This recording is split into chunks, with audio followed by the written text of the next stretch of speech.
कृष्णा हरे कृष्णा कृष्ण कृष्णा हरे हरे हरे राम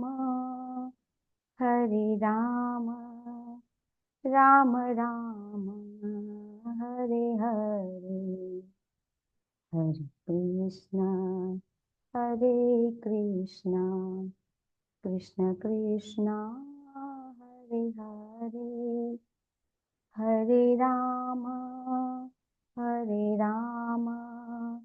राम राम हरे हरे हरे कृष्णा कृष्ण कृष्णा हरे हरे हरे राम राम राम हरे हरे हरे कृष्णा कृष्ण कृष्णा हरे हरे हरे राम राम राम हरे हरे हरे कृष्णा कृष्ण कृष्णा हरे हरे हरे राम राम राम हरे हरे हरे कृष्णा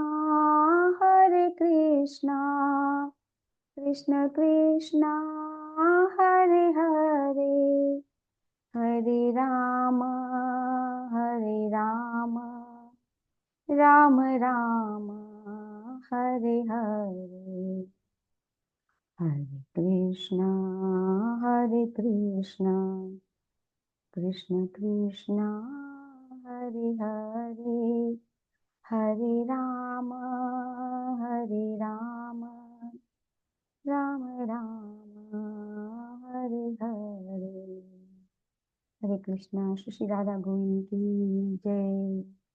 श्री गौर निताय की जय। शिला प्रभुपाद की जय। गुरु महाराज की जय।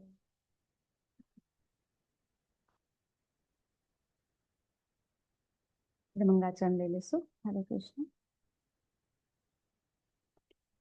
ओम अज्ञानतिमिरान्धस्य ज्ञानाञ्जनशलाकया चक्षुरुन्मिलितं येन तस्मै श्रीगुरुवे नमः। श्रीचैतन्यमनोभीष्टं स्थापितं येन भूतले स्वयं रूप कदा मह्यं ददाति स्वपदान्तिकम्।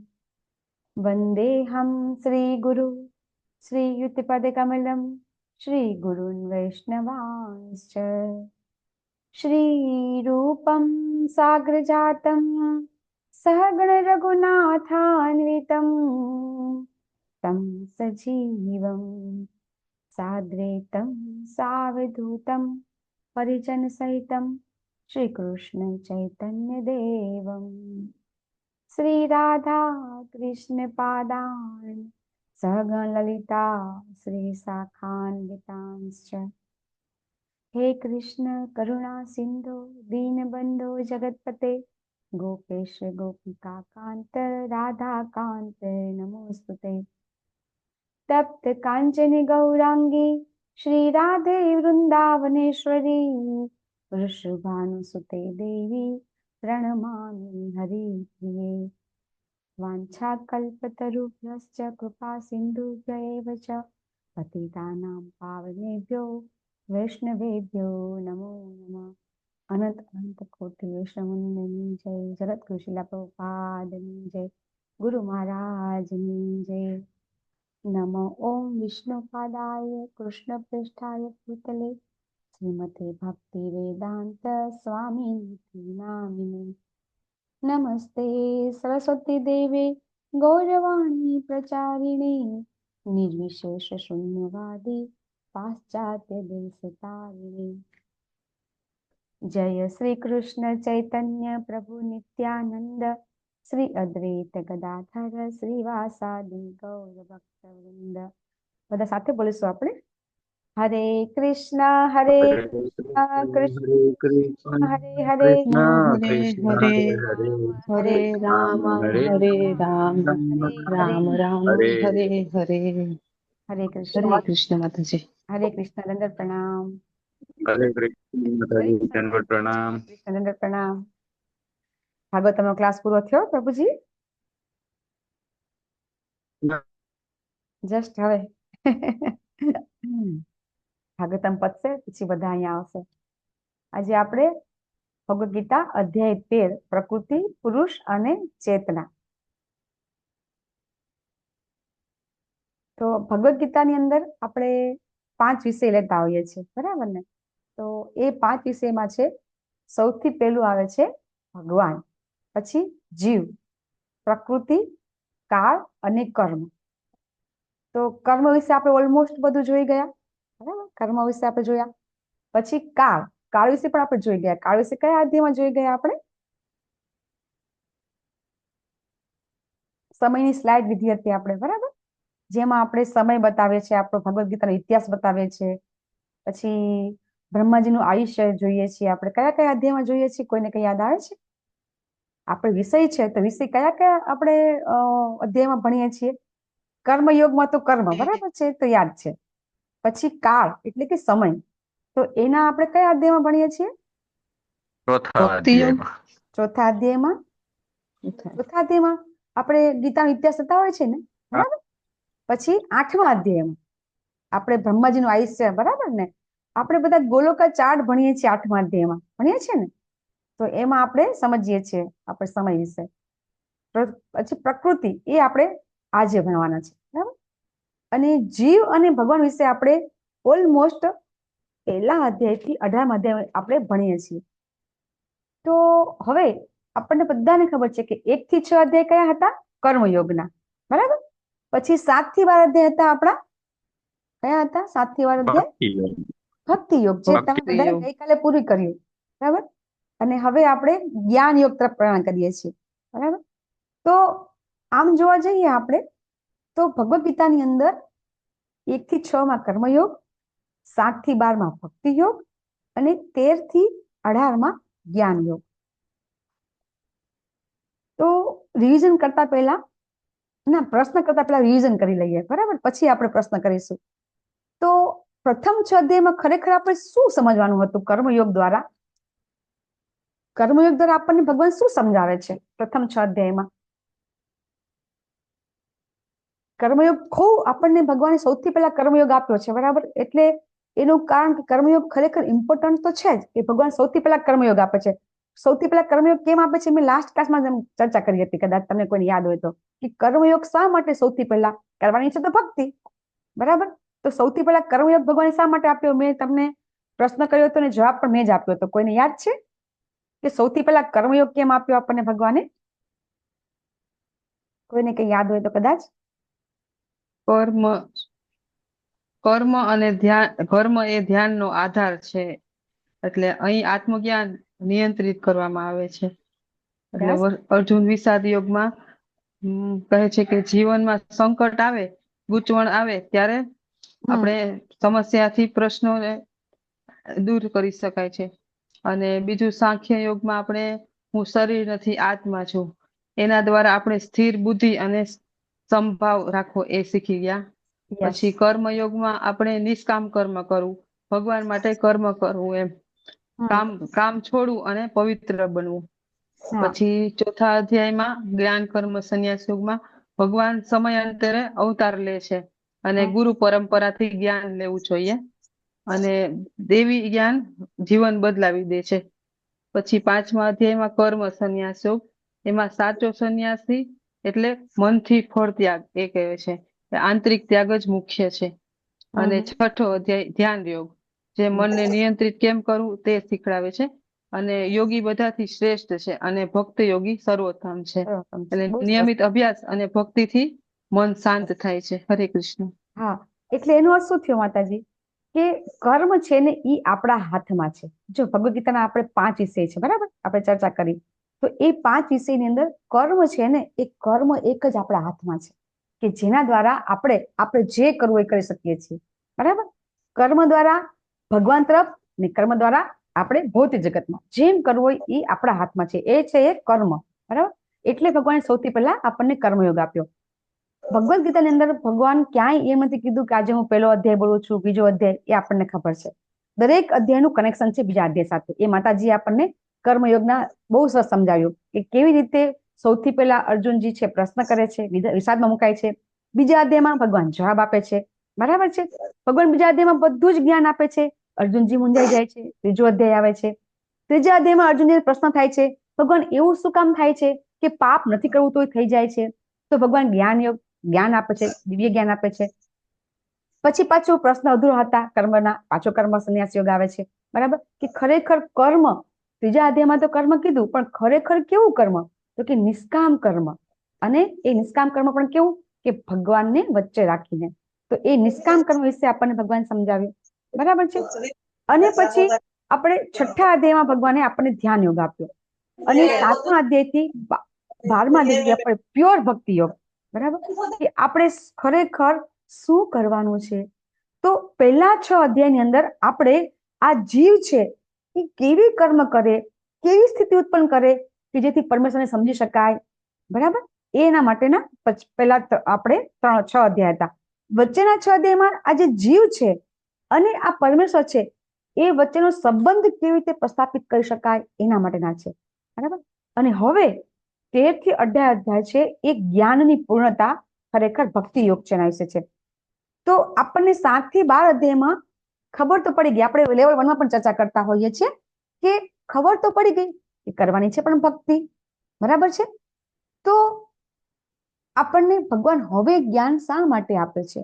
જ્ઞાન યોગના હવે 6 અધ્યાય શા માટે શરૂ થયા છે? આપણા બધા માટે પ્રશ્ન લેવલ 1 માં પણ કરતા હોઈએ છીએ. હવે લેવલ 2 માં તમને બધાને કેટલું આગળ જ્ઞાનના વિશે ખ્યાલ છે? તમે બધા હેન્ડ રેઝ કરીને પૂછી શકો, બોલી શકો છો કે હવે શા માટે જ્ઞાન યોગ આપવામાં આવે છે?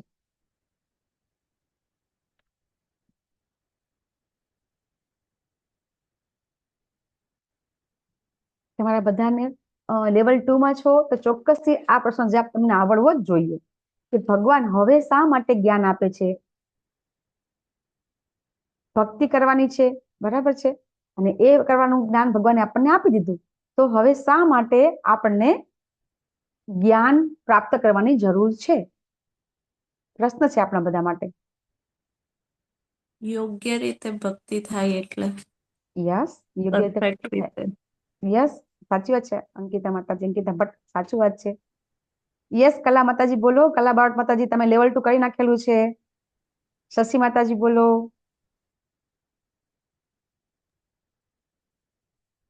હરે કૃષ્ણ માતાજી. હા બોલો. આગળના અધ્યાયમાં કઈક કન્ફ્યુઝન હોય ને તો એ ક્લિયર કરવા માટે કે ઓકે. ભગવાન માટે. હરે કૃષ્ણ. યસ. હરે કૃષ્ણ માતાજી. અંતિમ નિર્ણય તો શરણાગતિ અને ભક્તિ જ છે, એ શીખવા મળે છે. એ તો આપણને ભગવાને બીજા અધ્યાયમાં જ કહી દીધું કે શરણાગતિ તો લેવાની જ છે. નૈષ્ઠિકી પર ભક્તિ કરવાની માતાજી, યસ. અને કૃષ્ણની શરણાગતિ સાથે સાથે નૈષ્ઠિકી ભક્તિ કરવાની. હા, હવે તો આપણને આઈ થિંક બધા લેવલ 2 ના છે પાર્ટિસિપન્ટ, બધા ઘણી બધી વખત લેવલ 2 કરેલા છે તો ખબર જ હશે કે શું કામ આપણે હવે જ્ઞાન પ્રાપ્ત કરવું જોઈએ. સર્વ ધર્માન પરિત્યજ્ય મામેકમ શરણં વ્રજ અહમ તો આમ સ્વરૂપ આપે ભ્યો. એ તો કન્ક્લુઝન છે. એ તો કન્ક્લુઝન છે. યસ, ગીતા માતાજી અનમ્યુટ થયા છે, બોલો શું કામ? હરે કૃષ્ણ. હા બોલો. ભૌતિક આસક્તિમાંથી છૂટવા માટે. યસ. યસ, જૈન પ્રભુજી બોલો બોલો. શા માટે જ્ઞાન આપણે લઈએ છીએ હવે? હરે કૃષ્ણ માતાજી. હા. આપણે ભક્તિ તો કરવાની જ છે, પણ ભક્તિ રજસ, તમસ કે સાત્વિક કઈ કરવી એ બધાથી હા. ઉપર ઉઠી અને ભક્તિ કરવી, એટલા માટે જ્ઞાન યોગની જરૂર છે પ્રભુ. યસ માતાજી હરે કૃષ્ણ. યસ યસ પ્રભુજી, બહુ સરસ. જો આપણને ભગવાને 12મા અધ્યાયમાં ભક્તિની સીડી આપી. એમાં આપણને અન્યને ભક્તિ તો આપણે કરી શકતા નથી. આપણે કરવાની છે સાધના ભક્તિ. તો સાધના ભક્તિ એટલે કે સાધન દ્વારા. સાધન કયું છે? આ શરીર. બરાબર ને? આ શરીરને માધ્યમ બનાવી અને આપણે ભક્તિ કરવાની છે. તો આ શરીર વિશેનું જ્ઞાન તો આપણે જોઈશે ને. યસ નારાયણ માતાજી, બોલો બોલો. છે કે હું કોણ છું, ભગવાન કોણ છે, અને આપણો ભગવાન સાથે શું સંબંધ છે, અને દુઃખમાંથી બહાર આવવા આપણે શું કરવું. સાચો નિર્ણય લેવા માટે જ્ઞાન વિના કર્મ બંધન આપે છે, બાંધે અને છે. જ્ઞાન સાથે કર્મને બાંધવાનું નહીં રહે. અને ભક્તિમાં સ્થિર થવા માટે જ્ઞાન આપણને સમજાવે છે કે સમજાવે ભગવાન સર્વોચ્ચ છે અને આપણે તેના સેવક છીએ. છે. યસ હરે યસ કૃષ્ણ. માતાજી, બહુ સરસ. જો આપણે છે ને સાધ્ય, સાધના અને સાધક. યસ ગીતા માતાજી, બોલો. હેન્ડ રેસ છે, બોલો. માતાજી હા, હરે બોલો. કૃષ્ણ કો હોસ્ટ આપજો ને માતાજી. હા, સાધ્ય, સાધના અને સાધક, બરાબર છે.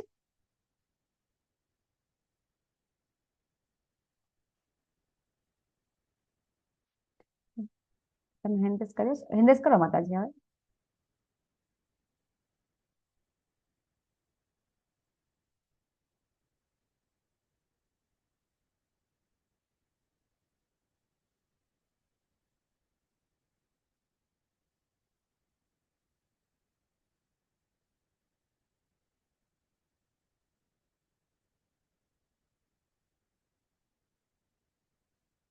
ઓકે. તો સાધ્ય ભગવાન છે, બરાબર. સાધના કરવાની છે તો કોણ કરશે? તો એ સાધક એટલે કે આપણે. તો આ શરીર વિશેનું જ્ઞાન આપણને નહીં હોય. ભગવાને જ્ઞાન તો આપ્યું આપણને કે શરીર નથી, આપણે આત્મા છીએ, પણ કેવી રીતે આપણે એક્સેપ્ટ કેવી રીતે કરીશું? હજી સુધી આપણે એમ જ કહીએ છીએ. આજે આપણને કોઈ પૂછે કે તમારું નામ શું છે, તો આપણે શું કહીએ? ચલો હું તમને પ્રશ્ન કરું ગીતા માતાજી, તમારું નામ શું છે? તમે જવાબ શું આપશો? હું તમને પૂછું કે તમારું નામ શું છે, તો તમે જવાબ શું આપશો? તે નામ હોય. નામ હોય તે, બરાબર. શું કહેશો તમારું નામ? તમારું નામ, મારું નામ બોલો. મારું નામ શશી માતાજી છે, કલાવાળું. ગીતા માતાજી છે, કલા માતાજી છે, બરાબર.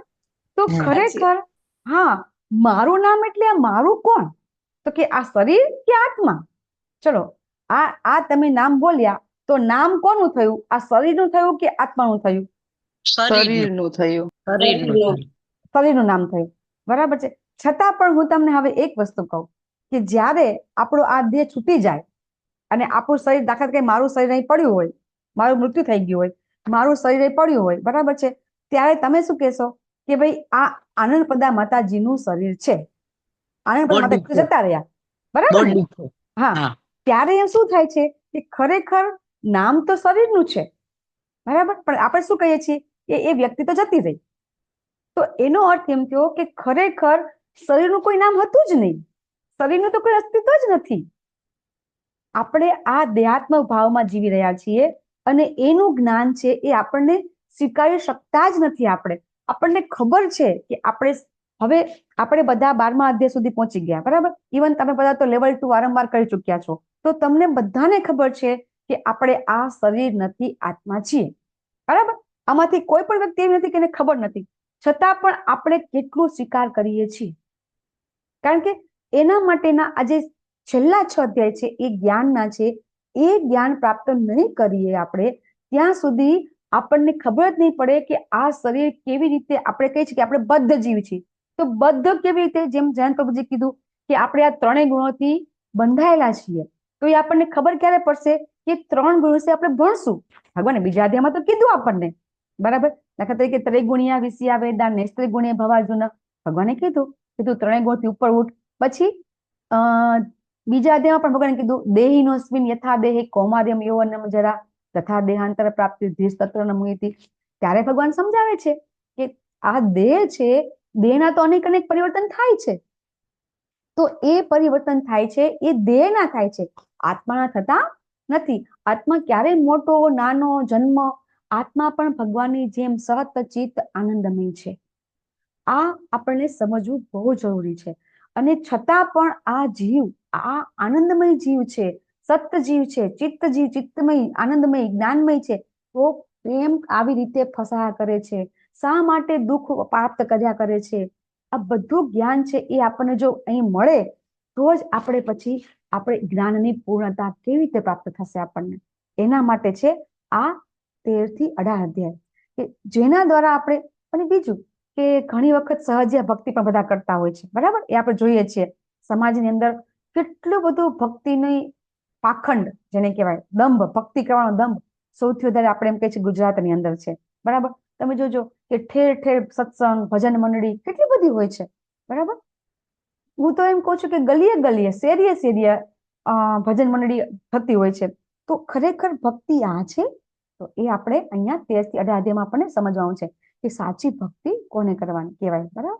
તો એના માટે છે આપણે આ 13 થી 18 અધ્યાય, અને મેં તમને આ બધું કહી દીધું કે કઈ રીતે આપણે આ જે શરીર છે એ શરીર અને આત્માને અલગ સમજી અને આ ત્રણેય ગુણોથી શરીર કેવી રીતે બદ્ધ થાય છે અને પછી એને કેવી રીતે મુક્ત કરી શકાય. તમે આગળ શીખી ગયા હશો કે દાખલા તરીકે આપણને કોઈ બાંધી દીધા હોય તો મુક્ત કોણ કરી શકે? આપણને કોઈએ બાંધી દીધા હોય તો જાતે જાતે આપણે બંધનમાંથી છૂટા થઈ શકીશું આપણે? બરાબર ને? ન થઈ શકાય ને. તો એવી રીતે આપણે આ ત્રણ બંધનમાં બંધાયેલા છીએ, તો એમાંથી મુક્તિ, જન્મ મરણમાંથી મુક્તિ આપણને કોણ આપશે? બરાબર? તો એ ભગવાન આપશે. તો ભગવાન તો સ્વયં આવશે નહીં આપણને, તો આપણે શું કરવું પડશે? તો એનું જ્ઞાન આજે આપણને અહીંયા ભગવાન 13મા અધ્યાયના 8 થી 12 શ્લોકમાં ભગવાન અડધું તો આપણને આપી દેવાના છે. એ જ્ઞાન પ્રાપ્ત કરવા માટે આપણે આજે બધા ભેગા થયા છીએ, બરાબર? તો સૌથી પહેલા અર્જુનજી છે એ ફટાફટ 6 પ્રશ્ન કરે છે. અચ્છા, અર્જુનજી પહેલા સ્ટાર્ટિંગમાં ક્યારે પ્રશ્ન કર્યા હતા ભગવાનને? ફટાફટ વધારે પ્રશ્ન કયા અધ્યાયમાં કર્યા હતા?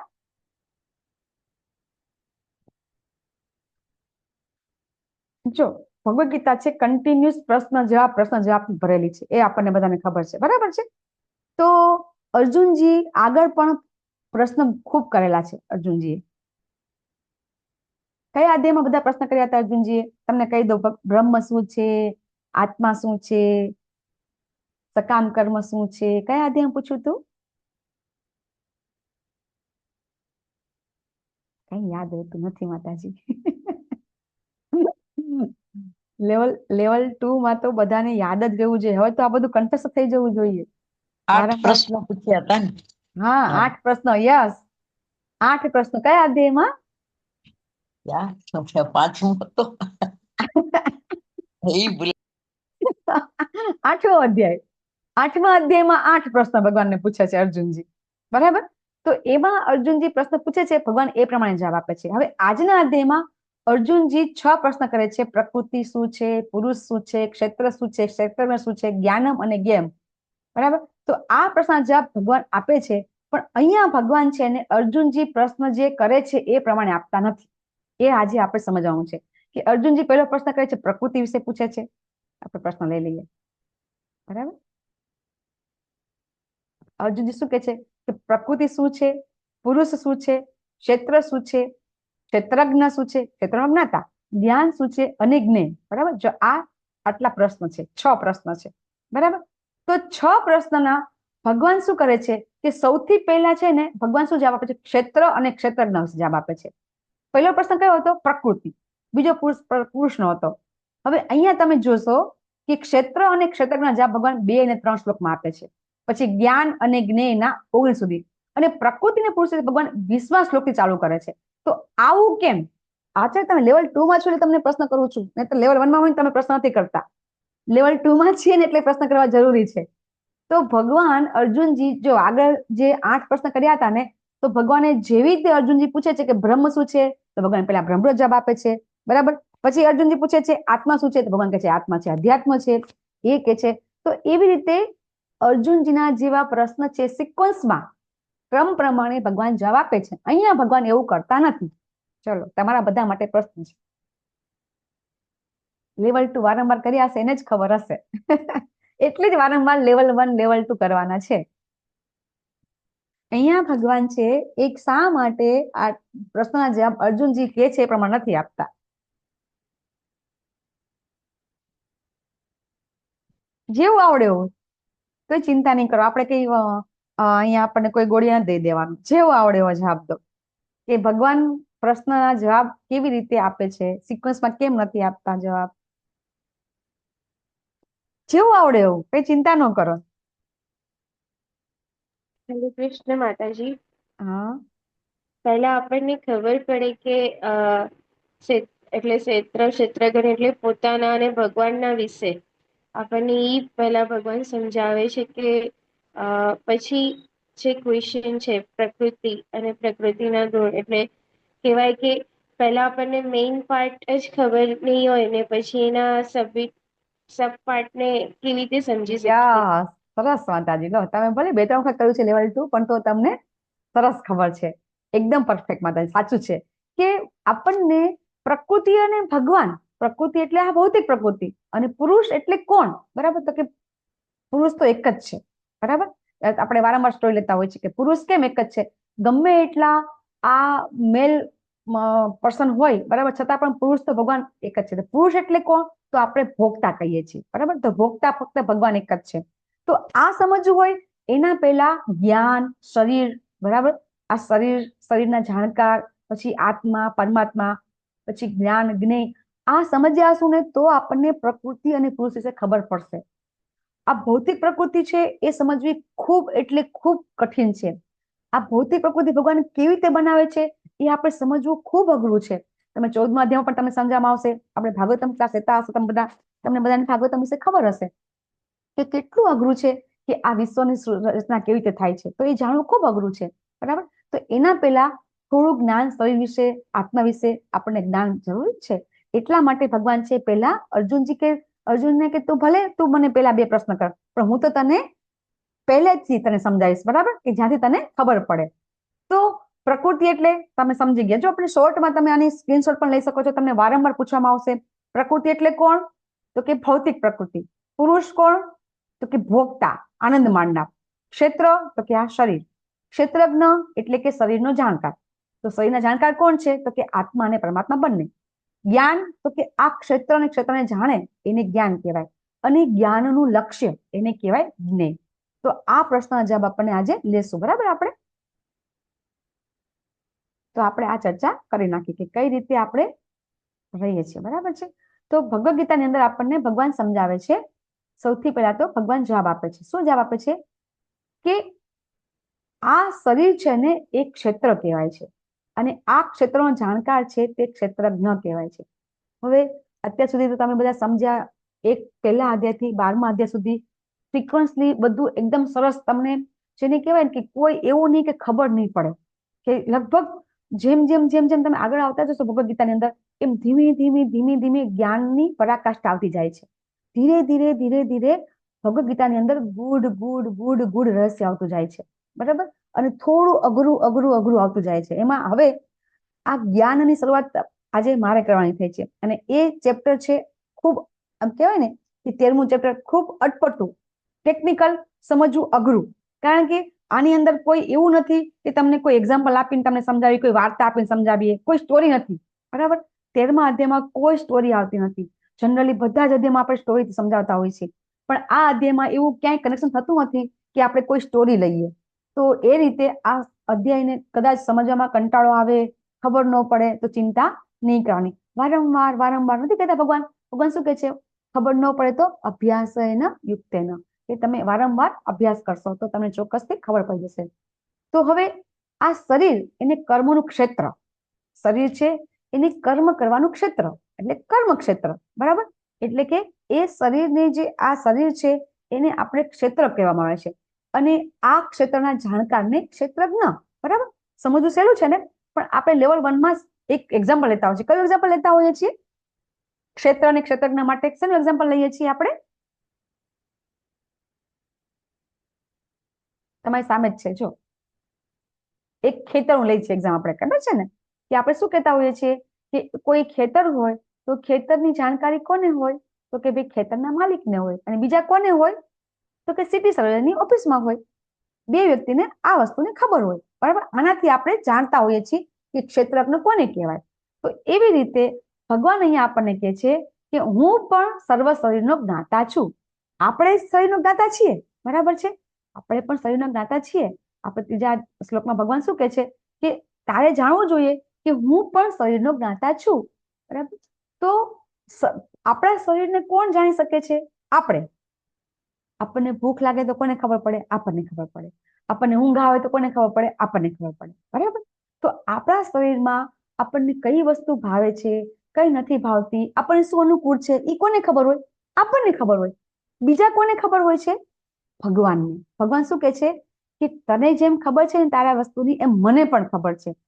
તો હવે એક વસ્તુ સમજવાની છે કે આપણે એમ કહીએ કે ના, હું મારા વિશે બરાબર જાણું છું, તો શું આપણે આપણા વિશે પૂરેપૂરું જાણી શકીએ છીએ ખરા? આપણને આપણા શરીર વિશે પૂરેપૂરી માહિતી હોય છે ખરી? કોઈ કહી શકશે? આપણે ના એમ કહીએ છીએ, માતાજી, હા, ના ના માતા માતાજી. નથી હોતી. સપોઝ આવી ગયા, હા, આપણને આપણા શરીરની કઈ ખબર નથી. આપણે ભૂખ લાગે છે આપણને ખબર છે, પણ ભૂખ લાગ્યા પછી આપણે જે અનાજ કે ખોરાક કે પ્રસાદ લઈએ છીએ, એ પ્રસાદ કેવી રીતે પચે છે, એમાં શક્તિ કેવી રીતે મળે છે, બરાબર? આપણે ઊંઘતા હોઈએ ત્યારે બધી ક્રિયાઓ કેવી રીતે થાય છે, આપણને ક્યાં ખબર છે, બરાબર? ઘણી બધી વસ્તુ એવી છે કે આપણા શરીરમાં અનેક કોષો છે, આપણે જાણીએ છીએ, નથી જાણતા. તો ઘણી બધી વસ્તુ આપણે તો ખરેખર આમ જોવા જઈએ તો આપણે આપણા શરીરને બિલકુલ જાણતા જ નથી. ઘણા તો નથી. તમે, હા, ઘણા તો એ ખબર નથી હોતી કે એ વ્યક્તિ આ ખાય છે તો ઘણી વખત તબિયત બગડી જાય છે, તો ચોક્કસ તેનો અર્થ એમ થયો કે એને ખબર ન પડી કે ખાવું જોઈએ કે ન ખાવું જોઈએ, બરાબર? આપણને એ પણ ખબર પડતી નથી કે આપણે શું ખાવું જોઈએ ને શું ન ખાવું જોઈએ. જો ખરેખર આપણને આપણા શરીર વિશે ખબર હોય તો ચોક્કસથી આપણે એવું ના કરીએ, પણ થતું નથી, બરાબર? તો અહીંયા ભગવાન કહે છે કે તમારા શરીરનો જ્ઞાતા હું છું. તો ભગવાન છે એ ફક્ત એક શરીરને જાણે છે? નહીં, ભગવાન તો આપણે કહીએ છીએ બધા જ ને, બધા જ શરીરના જ્ઞાતા છે ભગવાન. એવું નથી કે ભગવાન આપણા એક શરીર જાણે છે. આગળ આવશે આપણને. તો ભગવાન અહીંયા એમ કહે છે કે જ્યારે આપણે એ જાણી લેશું કે આપણને, આપણા શરીરને અને શરીરના જ્ઞાતાને જે કોઈ જાણી લેશે ને એને જ્ઞાન કહેવામાં આવે છે. જ્ઞાનની વ્યાખ્યા પણ આગળ આવશે, બરાબર? પણ અહીંયા ભગવાન એમ કહે છે કે જ્યારે આપણે જાણી લેશું કે શરીર શું છે, શરીરના જ્ઞાતા શું છે, એ જાણવા માત્રથી આપણને જ્ઞાન પ્રાપ્ત થઈ જશે. ભગવાન શું કહે છે? આ મારું મંતવ્ય છે, બરાબર? અહીંયા ભગવાન આપણને સમજાવે છે. આ તમે એક્ઝામ્પલ લીધું, બરાબર? તો ભગવાન હવે ચોથા પ્રશ્નનો જવાબ આપણને આપે છે. કઈ રીતે આપે છે આપણે હવે જોવાનું છે. ભગવાન કહે છે કે પરમાત્મા તમામ ક્ષેત્રના જાણકાર છે, બરાબર છે ને?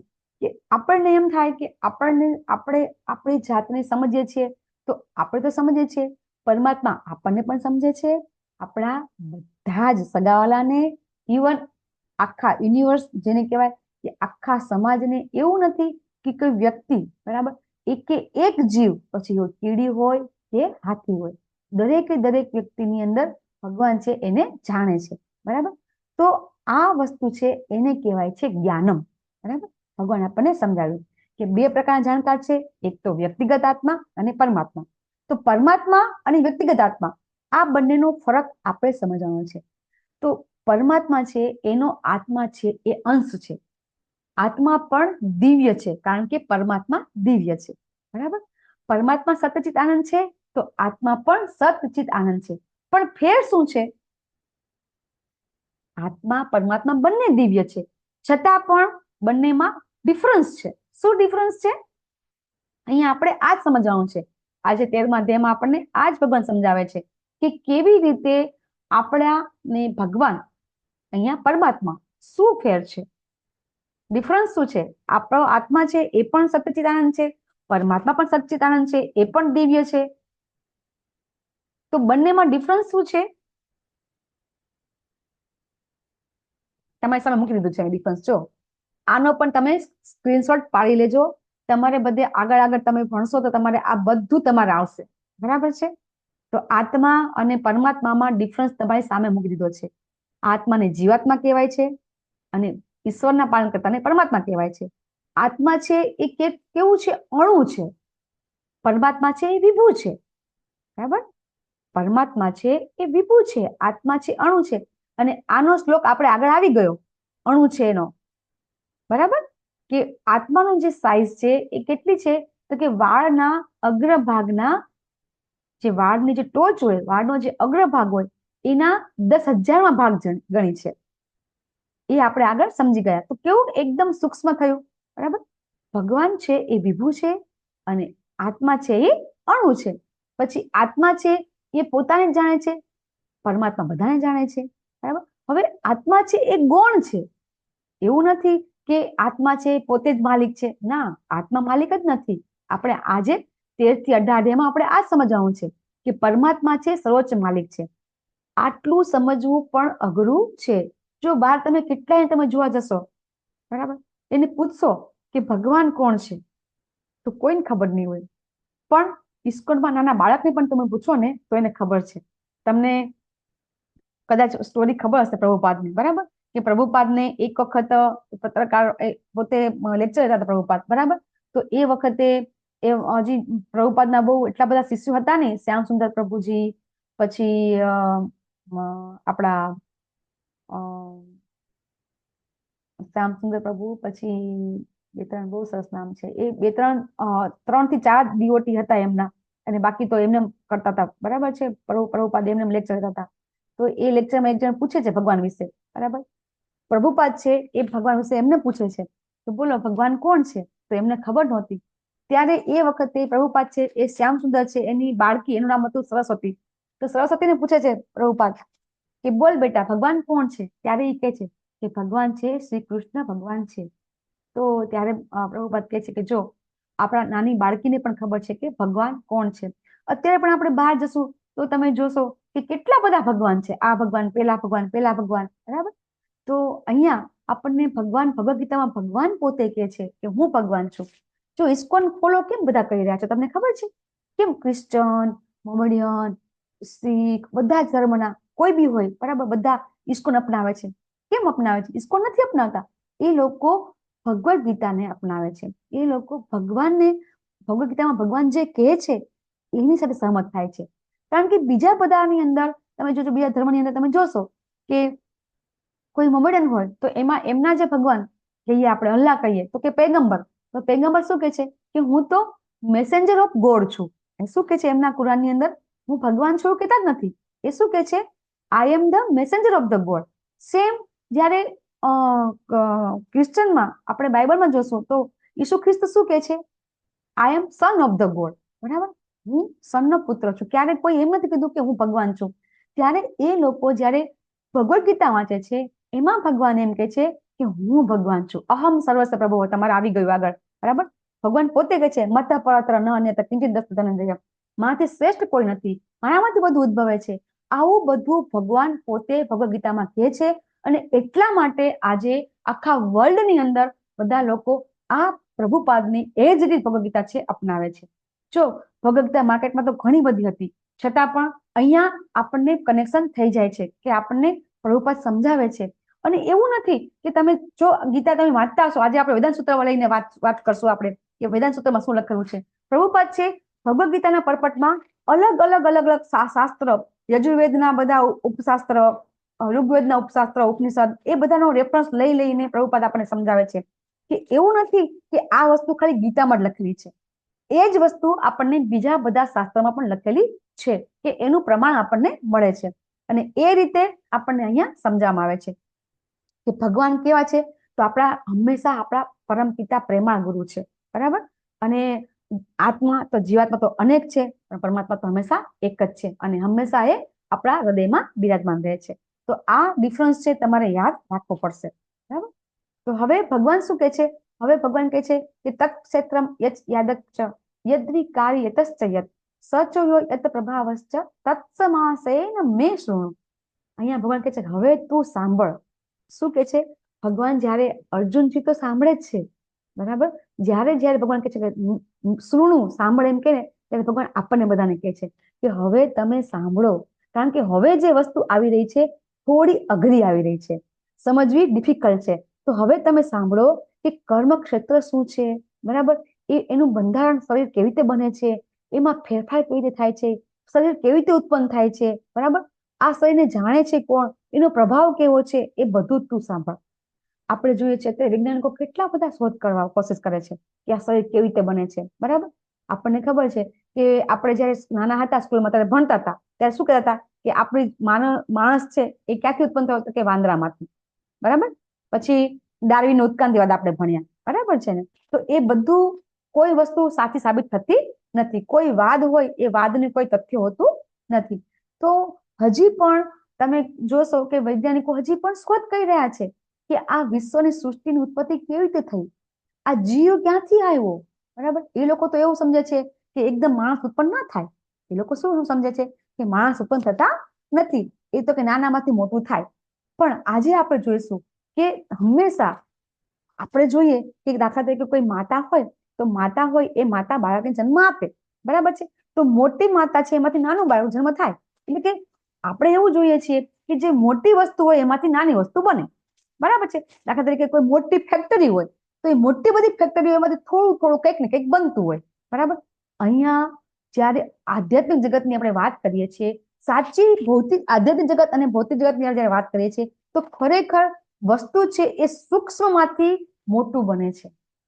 એ વસ્તુ આપણે અહીંયા સમજવાની છે. જનરલી શું થતું હોય છે કે સ્થૂળ વસ્તુ હોય ને, સ્થૂળ એમાંથી બીજી વસ્તુ ઉત્પન્ન થતી હોય છે. પણ અહીંયા આપણને એ સમજવાનું આપણે, અને વૈજ્ઞાનિકો સ્વીકારતા જ નથી, કારણ કે એ લોકો બધું જ્યાં સુધી સાબિતી ન મળે ત્યાં સુધી એ લોકો સ્વીકારતા નથી. આજે આપણે જ્ઞાન વિશે સમજવાનું હતું, એક વસ્તુ સમજવાની રહી ગઈ આપણે, કે જે જ્ઞાન હોય એ જ્ઞાન પ્રાપ્ત કરવાની 3 પદ્ધતિ હોય. વૈજ્ઞાનિકો પણ કોઈને કોઈ પદ્ધતિ સ્વીકારી અને એ લોકો સમજાવે છે આપણને. તો આપણે કઈ સમજવું હોય તો 3 પદ્ધતિ છે. કઈ પદ્ધતિ છે જ્ઞાન પ્રાપ્ત કરવાની? લેવલ 2 માં તો તમને આવડવું જ જોઈએ. જ્ઞાન પ્રાપ્ત કરવાની 3 પદ્ધતિ કઈ છે? હરે કૃષ્ણ. પ્રત્યક્ષ, અનુમાન અને શબ્દ પ્રમાણ. હરી બોલ. બીજું કોણ બોલતું હતું? કોણ બોલતું હતું? હેતલ માતાજી એ બોલતું હતું. કઈ પણ વસ્તુની આપણે સાબિતી જોતી હોય ને તો એમાં 3 પ્રકારની સાબિતી મળે આપણને. એક તો પ્રત્યક્ષ, દાખલા તરીકે આપણે કોઈ ઘટનાને સાબિત કરવી હોય તો પહેલા તો આપણે એકદમ પ્રત્યક્ષ જોઈ હોય તો આપણે માનીએ. વૈજ્ઞાનિકો છે ને આ પ્રત્યક્ષ પ્રમાણ અને બીજું આવે છે અનુમાન પ્રમાણ. બરોબર કીધું કે એમાં આપણે પ્રયોગ કરે છે, બરાબર. પ્રેક્ટિકલ કરે બધા, આપણે બી પ્રેક્ટિકલ કરતા હતા, બરાબર. સાયન્સ ભણતા હશે, લોકોને ખબર હશે. તો પ્રેક્ટિકલ કરીએ એમાં આપણે અનુમાન આવતા હતા, તારણ આવતા હતા, બરાબર. એનું તારણ કરવાનું, પછી એ અનુમાનના આપણે 1, 2, 3 અનુમાન લીધા હોય, પછી એમાંથી જે વચ્ચેનું હોય એને આપણે સાબિત કરતા હોય છે કે આ હોવું જોઈએ, બરાબર. તો એવી રીતે આપણે અનુમાન કરતા હોઈએ છીએ. વૈજ્ઞાનિકો પણ અનુમાન કરે કે હા આમ હોવું જોઈએ. પેલું તો પ્રત્યક્ષ કે હા આ જોયેલું એ બરાબર છે. બીજું કે આવું અનુમાન હોઈ શકે. ને ત્રીજું છે શબ્દ પ્રમાણ. તો શબ્દ પ્રમાણ છે ને એટલે કે આપણે આ શાસ્ત્ર છે એ શબ્દ પ્રમાણમાં આવે છે. તો શબ્દ પ્રમાણ શાસ્ત્ર તો ખરું, પણ અત્યારે ભૌતિક જગતમાં પણ હું એવું કહું છું કે શબ્દ પ્રમાણ જ અત્યારે માન્ય છે. તો એમાં એક્ઝામ્પલ શું આપીશું? આપણે શાસ્ત્ર સમજવા હોય, બરાબર, અથવા તો આધ્યાત્મિક જ્ઞાન લેવું હોય તો એ પણ આપણે શાસ્ત્ર સમજવા જરૂરી છે. તો એને કહેવાય શબ્દ પ્રમાણ. તો શબ્દ પ્રમાણ છે એ જ સાચું છે એવું આપણે ભગવદ ગીતામાંથી સમજીએ છીએ કે બધા શાસ્ત્રો છે કે એ વેદ વ્યાસજી લખ્યા છે, બરાબર છે. તો એ ખરેખર એ જ વસ્તુ છે, એ બધું એ જ ઇટ ઇઝ છે. ભગવદ ગીતામાં પહેલા પણ 700 શ્લોક હતા, અત્યારે પણ 700 શ્લોક છે. એવું નથી કે એમાં કઈ નવું. દાખલા તરીકે આપણે કોઈ શોધ કરતા હોય, હું સાયન્સ ભણું છું, મેડિકલ ફિલ્ડમાં છું, તો મને ખબર છે કે કોઈ ડ્રગ્સની શોધ આજે થાય, કોઈ દવાની, તમે પણ જોયું હશે, આપણે કોરોનામાં તમે જોયું હશે કે આજે એક વેક્સિન આવી, બરાબર, પછી કે ના આ વેક્સિન બરાબર નથી, હવે એ જવા દો, આની તો સાઈડ ઇફેક્ટ છે. એ જ આજે વેક્સિન શોધાય પછી પાછા 6 મહિના પછી બીજી વેક્સિન શોધાશે કે ના આ બરાબર નથી, હવે આ બરાબર છે. તો શું થયું કે અત્યારે પણ આપણે કઈ શોધ સંશોધન કરીએ છીએ તો એ થોડા ટાઈમ પૂરતી છે. જ્યારે શાસ્ત્ર છે એ હજારો વર્ષ લખાય છે, પણ છતાં એ જ ઇટ ઇઝ જ છે, એમાં કોઈ ફેરફાર નથી. તો શબ્દ પ્રમાણ છે એ શબ્દ પ્રમાણ જ બરાબર શબ્દ પ્રમાણ છે, અત્યારે આપણે માનીએ છીએ. પણ અત્યારે આ ભૌતિક જગતમાં પણ આપણે કઈ સાબિતી જોતી હોય તો આપણે શબ્દ પ્રમાણ જ માન્ય રાખીએ છીએ. તો તમારે કોઈ એક્ઝામ્પલ આપવું તો આપી શકો છો. કઈ રીતે શબ્દ પ્રમાણ જ માન્ય છે અત્યારે? ગમે એટલા વૈજ્ઞાનિકો ગમે એટલી શોધ સંશોધન કરે છતાં પણ એ શબ્દ પ્રમાણ માન્ય રાખવામાં આવે છે. તો એ શું છે? સામાન્ય એક્ઝામ્પલ આપવું હોય તો આપણે તમારા માટે એટેન્ડન્સ આવી ગઈ છે, એટેન્ડન્સ લીક, તમે બધા એટેન્ડન્સ પૂરી દેજો. લેવલ 2 માં એટેન્ડન્સ કમ્પલસરી છે. દસ્તાવેજ આપણી પાસે, હું એમ કહી દઉં કે આ મકાન બેઠી છું, આ મકાન મારું છે, તો હું એમને કહી દઉં તો ચાલશે? હું પ્રત્યક્ષ હાજર હું જીવતી છું, છતાં પણ હું એમ કહું કે આ મકાન મારું છે તો તમે માનો ન માનો? હું તમને દસ્તાવેજ બતાવું તો જ તમે માનશો. ઇવન કોર્ટમાં પણ કોઈ પણ વસ્તુ છે એ દસ્તાવેજ માન્ય રાખવામાં આવે છે. વૈજ્ઞાનિક છે એ કોઈ પણ વસ્તુ સંશોધન કરે તો એની થિયરી રજૂ કરવી પડે અને એ થિયરી માન્યતા પ્રાપ્ત થાય ત્યારે એ સંશોધન સાચું પડે છે. તો એનો શું થયો કે શબ્દ પ્રમાણક થયું ને, કે શબ્દ એટલે શું? લખેલું બોલે. આપણે નથી કહેતા લખેલું બોલે, બરાબર છે. તો એ રીતે આપણા જો અત્યારે તો આપણે બધા બહુ નસીબદાર છીએ કે આપણે બધા શબ્દ પ્રમાણમાં આપણને આ શાસ્ત્ર મળે છે. આજથી જયારે દ્વાપર યુગ હતો, ત્રેતા યુગ હતો, ત્યારે કેવું હતું? કોઈ આવી રીતે લખીને કોઈ ભણતા નહોતા, ફક્ત ને ફક્ત સાંભળીને જ્ઞાન પ્રાપ્ત કરતા હતા. બધા પાસે એવું જે બુદ્ધિ છે, એમના જે યાદ શક્તિ છે, સ્મરણ શક્તિ ખૂબ હતી, તો એટલા માટે બધા ખાલી સાંભળીને યાદ રાખી શકતા હતા. પણ આપણા બધા તો એવું છે નહીં, બરાબર. તો અહીંયા આપણે ભગવાન હવે આ 5મા શ્લોકમાં આપણને સમજાવશે ભગવાન અહીંયા, બરાબર. કે મેં તમને શું કીધું કે હવે ભગવાન એમ કે છે કે હવે ભગવાન આપણને વેદાંત સૂત્રની અંદર લઈ જાય છે, કે વેદાંત સૂત્રની અંદર છે ને આ બધા અલગ અલગ બધા ગ્રંથોનો જે ઉપદેશ છે, બરાબર, એનું જે કથા છે અને એનું જે સાર છે એ આમાં વેદાંત સૂત્રમાં કહેવામાં આવ્યો છે. અને એ બ્રહ્મસૂત્રની અંદર ભગવાને કર્મક્ષેત્ર, આત્મા અને પરમાત્મા એનું જ્ઞાન આપેલું છે. જો બ્રહ્મસૂત્ર એટલે કે વેદાંત સૂત્ર, બરાબર, એનું પહેલું સૂત્ર છે અથવા તો બ્રહ્મ જિજ્ઞાસા. એની અંદર ટોટલ 555 સૂત્ર લખેલા છે, બરાબર. એવું કોઈ કથા બથા નથી, ફક્ત સૂત્ર જ છે. અને એ સૂત્ર ઉપરથી આપણને જ્ઞાન પ્રાપ્ત કરવાનું લખ્યું. તો આવું શું કામ કર્યું હતું ખબર છે? વેદાંત સૂત્ર શું છે પેલા મને કોઈ કહેશે? વેદાંત સૂત્ર શું છે? આપણે આજે શ્લોક છે એ ભગવાને વેદાંત સૂત્રમાંથી બોલ્યા છે. તો વેદાંત સૂત્ર એટલે કે વેદાંત સૂત્ર એ શું છે?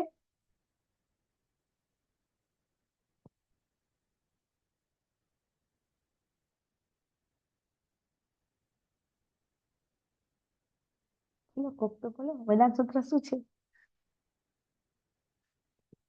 હરે કૃષ્ણ.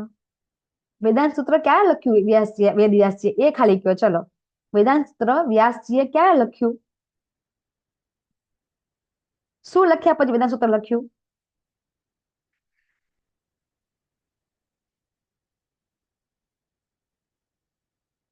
હરે કૃષ્ણ. કોઈને ખબર નથી? વેદ વ્યાસજી પેલા 4 વેદ લખ્યા, બરાબર છે. 4 વેદ લખ્યા પછી શું કલયુગની લખ્યું? શરૂઆતમાં 5000 વર્ષ પહેલા. હા, બરાબર, 5000 વર્ષ પહેલા લખ્યું, બરાબર છે. ઓકે માતાજી. તો સૌથી પહેલા શું લખ્યું હતું એમણે? વેદ, પછી ઉપનિષદ, બરાબર, પછી પુરાણ, બરાબર. આટલું લખ્યા પછી એમણે શું લખ્યું? વેદાંત સૂત્ર લખ્યું. અને પછી આ વેદાંત સૂત્ર ઉપરનું જે ભાષ્ય છે એ છે ભાગવતમ, બરાબર. વેદાંત સૂત્ર એટલે શું છે કે એમણે બધું છે એ બધું જે વેદ ઉપનિષદ લખ્યું એનો સાર લખી નાખ્યો એમણે. એનું સાર એક સૂત્રમાં લખ્યો, બરાબર. અને પછી એનું ભાષ્ય એટલે કે લખ્યું એ એમણે શું લખ્યું? ભાગવતમ. એટલા માટે ભાગવતમ છે એ બધા કરતા દિવ્ય અને શ્રેષ્ઠ છે, બરાબર. તો આ વેદાંત સૂત્રની અંદર તમે જોજો 5મો જે આપણો શ્લોક છે એની અંદર પ્રભુપાદે બહુ સરસ પરપટમાં બહુ એટલે બહુ સરસ લખ્યું છે કે વેદાંત સૂત્ર એટલે શું છે, બરાબર. વેદાંત સૂત્રની અંદર ખરેખર જે આ વેદવ્યાસજી છે એ વેદવ્યાસજીના પિતા કોણ હતા? પરાશર મુનિ, બરાબર. એમણે પણ લખ્યું હતું. એમણે શું લખ્યું હતું વેદાંત સૂત્ર પરાશર મુનિ? કે અહમ પંચ તથાન્ય, તમે, હું તથા અન્ય આ બધા દિવ્ય છે. છતાં પણ આપણે બધા છીએ એ 3 ગુણોના અંડરમાં આવી જઈએ છીએ.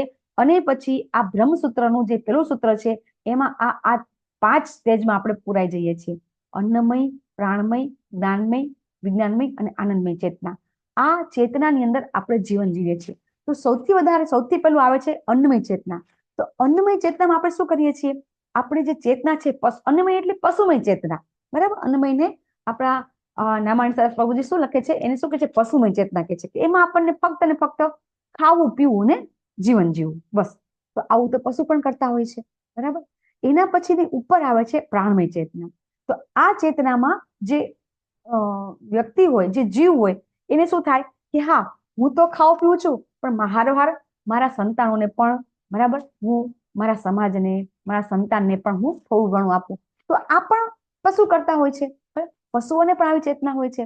એ પણ એમના જે સંતાન હોય છે એમના જે પ્રાણી હોય તો એમના જે પશુ હોય અથવા તો પક્ષી હોય, બરાબર, એ એમના બચ્ચાઓને ખવડાવે છે, પીવડાવે છે, એ પણ જોવે છે. એમને પણ પોતાનો સમૂહ હોય છે, પશુઓને સમૂહ હોય છે, પક્ષીઓ આપણો સમૂહ હોય છે, એમ એ લોકોને પણ હોય છે, બરાબર. તો આ જનરલી મોટા ભાગના લોકો અન્નમય અને પ્રાણમય ચેતનામાં જીવતા હોય છે, બરાબર. પછી આવે છે જ્ઞાનમય એટલે કે મનોમય. અહીંયા એને થોડી વિચાર શક્તિ, બુદ્ધિ આવે છે, ચિંતન કરે છે, બરાબર, કે આ બધું તો ઠીક છે કે ઘર હોય, બરાબર છે, આપણે છોકરા હોય, બરાબર, એ બધું બરાબર છે, છતાં પણ કંઈક એવું હશે ચિંતન કે આપણે ક્યાંથી આવ્યા, આપણે કોણ છીએ, આવું ચિંતન થાય છે. પછી વિજ્ઞાનમય ચેતનામાં એને ખબર પડે છે કે હું ખરેખર કોણ છું, બરાબર, એવું ખ્યાલ આવે છે.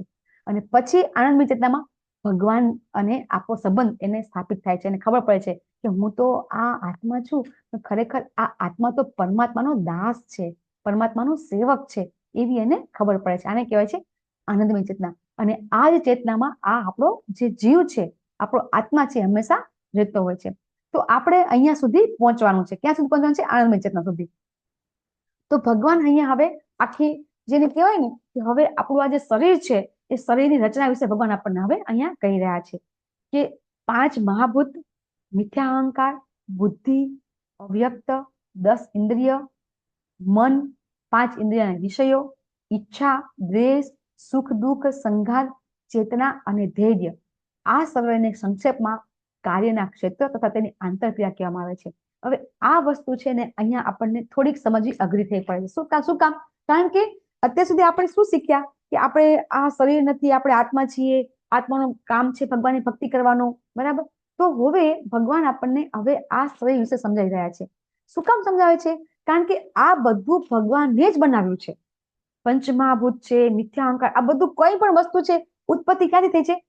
ભગવાનમાંથી થઈ છે. અને આના દ્વારા આ શરીર બન્યું છે. જ્યારે આપણને આ ખબર પડે કે આ શરીર બનવામાં કેટલી આમ આપણને ખબર પડશે જ્યારે તમે ધીમે ધીમે આગળ આવશો કે શરીર બનવામાં કેટલું બધું આમ જેને કહેવાય કે ભગવાને કાર્ય કરવું પડે છે એમ. છતાં પણ ભગવાન કાંઈ નથી કરતા. આપણે આગળ જોશું આટલું બધું ભગવાન કરે છે છતાં ભગવાન કશું નથી કરતા. ત્યારે આપણને આવી ખબર પડે કે ભગવાન આટલી સૃષ્ટિ બનાવે છે, ભગવાન તો અલિપ્ત છે. આજે તમને એક વાત કહું કે આજે આપણે કોઈ મકાન બનાવીએ, બરાબર, એક નાનકડું અમથું મકાન બનાવીએ આપણે, અને પછી કોઈ આપણને કહે કે આ મકાન તું મને આપી દે, તો આપણે એમને આપી દઈએ? ન આપી દઈએ, બરાબર. જ્યારે ભગવાન છે આખી સૃષ્ટિ બનાવે છે, છતાં ભગવાનને એમાં જરાય રસ નથી, બરાબર. સૃષ્ટિને ભગવાન નાશે કરી નાખે છે.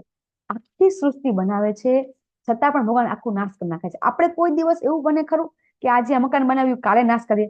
1 મહિના પછી, 1 વર્ષ પછી, 10 વર્ષ પછી જાતે આપણે કોઈ દિવસ નાશ કરીએ? એનો ના કરીએ, બરાબર. આ બધું જ્ઞાન જ્યારે આપણને થાય ત્યારે આપણને ભગવાન પ્રત્યે પ્રેમ થાય અને પછી આપણને ભક્તિ આપણી છે દ્રઢ બને, બરાબર. તો આ રીતે આપણે ભગવાન છે આપણને સમજાવે છે. તો સૌથી પહેલા તો આપણી જે આ 5 ઇન્દ્રિય, 10 ઇન્દ્રિય અને પંચમહાભૂત, આ આપણને યાદ રાખવાનું છે. પંચમહાભૂતમાં આપણે બધા 7મા અધ્યાયમાં શીખી ગયા. પંચમહાભૂત કયા કયા છે? ફટાફટ બોલી જાઓ. પૃથ્વી, જળ, વાયુ, અગ્નિ, આકાશ. આકાશ, યસ. 5 ઇન્દ્રિય, કર્મેન્દ્રિય અને જ્ઞાનેન્દ્રિય. 10 આંખ, કાન, નાક, મોં અને ચામડી આવે કે ત્વચા. હા હા, ત્વચા, ચામડી. હા, અને એને કહેવાય જ્ઞાનેન્દ્રિયો. કર્મેન્દ્રિયોમાં હાથ, પગ, પગ, ગુદા, જનેન્દ્રિય, જીભ, આ પણ આપણી ઇન્દ્રિયમાં આવે છે, બરાબર છે. કર્મેન્દ્રિય પણ જીભમાં આવે છે. આ બે વસ્તુ છે ને, જો આપણે છે ને બધી ઇન્દ્રિયોમાં છે ને સૌથી જેની કહેવાય કે શ્રેષ્ઠ અને સૌથી તકલીફ આપે અથવા તો ન આપણાથી વશમાં આવે એવી ઇન્દ્રિય કઈ છે? સૌથી ઇન્દ્રિય છે વશમાં ન આવે એવી? જીભ. યસ, જીભ. અને એટલે તો આપણે મહાભારતમાં શ્લોક ગઈએ છીએ ને, આપણે જયારે પ્રસાદ લઈએ ત્યારે મહાપ્રસાદે ગોવિંદે નામ બ્રાહ્મણે વૈષ્ણવે સ્વલ્પ પુણ્યવતમ રાજન વિશ્વાસો નૈવ જાયતે શરીર અવિદ્યાજાલ જડેન્દ્રિય તાહેકા. જડ ઇન્દ્રિય છે. ઇન્દ્રિય કેવી છે? જડ ઇન્દ્રિય, બરાબર. પછી જીવે ફેલે વિશે સાગરે તાર મતે જીવા હતી લોભ મય સુ દુર્મતી. જીવા છે ને સૌથી સૌથી સૌથી ખરાબ છે, બરાબર, કે જે બીજી બધી ઇન્દ્રિયોને એ પાર પાડી દે છે, બરાબર, એ જ આ ઇન્દ્રિય છે આપણી. તો આ આપણી જે જીભ છે ને, એ જીભને કાબુમાં રાખીએ ને તો બધું, જો જીભ બોલવાનું પણ કામ કરે ને, ટેસ્ટ કામ, બે કામ, આ એક ઇન્દ્રિય છે ને એના બે કામ છે. અને એટલા માટે એને આપણે ખૂબ જેને કહેવાય કે રાખવી પડે વશમાં, બરાબર. એ જ આપણી ઈચ્છા છે. દ્વેષ, દ્વેષ એટલે શું? સુખ દુઃખ, બરાબર, સારું નરસું, બરાબર, આ બધું ચેતના, જે કોન્શિયસનેસ આપણે જે કહીએ છીએ, આખો આપણો જે આ કૃષ્ણ ભાવનો સંઘ છે એ આ ચેતના ઉપર છે. કે આપણે જે પણ કરીએ છીએ ને એ આખી આપણી ચેતના ઉપર જ ડિપેન્ડ કરે છે. કઈ રીતે આપણે જે બી કાર્ય કરીએ છીએ એ કાર્યમાં આપણી ચેતના કેવી છે, બરાબર. એ ચેતના એટલે કે કોન્શિયસનેસ, એ ચેતનામાં આપણે ફેરફાર કરી નાખીએ ને, એટલે કોઈ પણ આપણે અત્યારે આપણે જેટલા બેઠા છે બધા મોટા ભાગના આપણે ગૃહસ્થ છીએ, તો ગૃહસ્થને માટે ભક્તિ કરવી સૌથી અઘરી છે, બરાબર ને. સૌથી અઘરી ભક્તિ કરવી કોને અઘરી છે? ગૃહસ્થને. તો ગૃહસ્થ માટે ભક્તિ કરવી અઘરી છે, તો એને બધું એ જ કરવાનું છે જે કરતા રહે છે. ફક્ત ને ફક્ત જે આપણું ચેતના છે, જે આપણું મન છે, એમાં ખાલી આપણે પરિવર્તન લાવવાનું છે. કે આપણે જે બી કરીએ છીએ, અત્યાર સુધી આપણે રસોઈ બનાવતા હતા તો કે આપણે આપણા માટે બનાવતા હતા, આપણા ઘરના સભ્યો માટે બનાવતા હતા. હવે આપણને એવું થવું જોઈએ કે આપણે ભગવાન માટે બનાવીએ છીએ, બરાબર. ત્યારે આપણને આ વસ્તુ છે પરિવર્તન આપણામાં આવશે, બરાબર. પછી આ જે કાર્ય છે આનું ક્ષેત્ર અને એમની આંતરક્રિયા વિકાર, આપણે જયારે કોઈ કાર્ય કરીએ છીએ ત્યારે સારું અને ખરાબ બે થાય છે, બરાબર. અને જયારે ખરાબ કાર્ય આપણે અંદર ખરાબ કાર્ય થાય છે એને વિકાર કહેવામાં આવે છે. અને એક વસ્તુ છે અવ્યક્ત, એ હવે આવશે, બરાબર છે. આમાં નથી ને? ના, નથી આમાં. તો ભગવાન અહીંયા આપણને સમજાવે છે કે કઈ રીતે આ 5 ઇન્દ્રિય છે, બરાબર. પછી માતાજી છે આમ 24 અવ્યક્ત છે ને, અવ્યક્ત આવે ચેતના પછી, બરાબર. હા, અવ્યક્ત છે ને. એ અવ્યક્ત શું છે? તો જ્યારે આ સૃષ્ટિ ઉત્પત્તિ થાય છે, બરાબર, ત્યારે સૌથી પહેલા પ્રધાન, કે જેમાં ત્રણેય ગુણો છે, એ ત્રણેય ગુણોની અવસ્થા છે એ બેલેન્સમાં હોય છે. સત્વગુણ, તમોગુણ અને રજોગુણ, એ ત્રણ ગુણ જ્યારે બેલેન્સમાં હોય છે ત્યારે એ છે ઇનએક્ટિવ હોય છે, એક્ટિવ નથી હોતા, બરાબર. એ ત્રણ ગુણ છે. શરીર બને છે, આ શરીર છે એ 3 ગુણોથી બને છે. આ સમજવા માટે 14મા અધ્યાયમાં તમને સમજવામાં આવશે કે કઈ રીતે આ શરીર બને છે. તો શરીરની ઉત્પત્તિ થાય છે ત્યારે સૌથી પહેલા આ 3 ગુણ અને અહંકાર પહેલા આવે છે, અને એની ક્રિયા મિક્સિંગ થઈ અને પછી આ શરીર બને છે. તો આ ત્રણેય ગુણો જે ઉત્પન્ન થાય છે ત્યારે શરૂઆતના સ્ટેજની અંદર ત્રણેય ગુણો છે ઇનએક્ટિવ હોય છે, એટલા માટે એને અવ્યક્ત કહેવાય છે અને એને પ્રધાન કહેવાય છે, બરાબર. અને જ્યારે એ એક્ટિવ થાય છે ત્યારે એને મહત્તત્વમાં કન્વર્ટ થાય છે. અને એ વસ્તુ તમને 14મા અધ્યાયમાં તમને વ્યવસ્થિત સમજાવવામાં આવશે, બરાબર છે. તો એ અવ્યક્ત છે, એ પ્રધાન છે. અને પછી આપણી આ જે ક્રિયાઓ છે, બરાબર, સારું નરસું, ઈચ્છા ખરાબ, બરાબર, આ બધી ક્રિયાઓ છે એ ક્રિયા પ્રતિક્રિયાઓ છે, એ પણ આપણે આ જે શરીરની અંદર છે એ થયા કરે છે, બરાબર. અને શરીરમાં ટોટલ 6 ફેરફાર થાય છે, એ આપણને ખબર છે, તમારે આગળ પણ આવી ગયું છે, બરાબર. એ જન્મ લે છે, પછી વિકાસ પામે છે, પછી અમુક ટાઈમ સુધી સ્ટેડી રહે છે, પછી આર પેદાશ ઉત્પન્ન કરે છે, પછી ધીમે ધીમે એનો ક્ષય થાય છે અને પછી મૃત્યુ થાય છે, બરાબર. તો આ રીતે આપણા શરીરમાં 6 પરિવર્તન થાય છે, એ આપણને ખબર છે. તો અહીંયા આપણને આ ચર્ચા ભગવાન કરાવે છે. હવે 8 થી 12 જે શ્લોક છે એ શ્લોક છે આવે છે જ્ઞાનના, બરાબર. તો એ શ્લોક આપણે લેશું અત્યારે.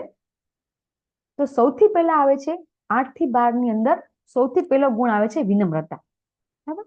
તો વિનમ્રતા છે એ આપણામાં જેને કહેવાય છે અમાનનિત્વ, બરાબર. તો માનની આકાંક્ષા પણ ન રાખવી, બરાબર, એને પણ નમ્રતા કહેવામાં આવે છે. તો દૈવી ગુણ તમે આવશે ને ત્યારે 16મા અધ્યાયમાં, એમાં પણ આ વિનમ્રતા ગુણ આવે છે.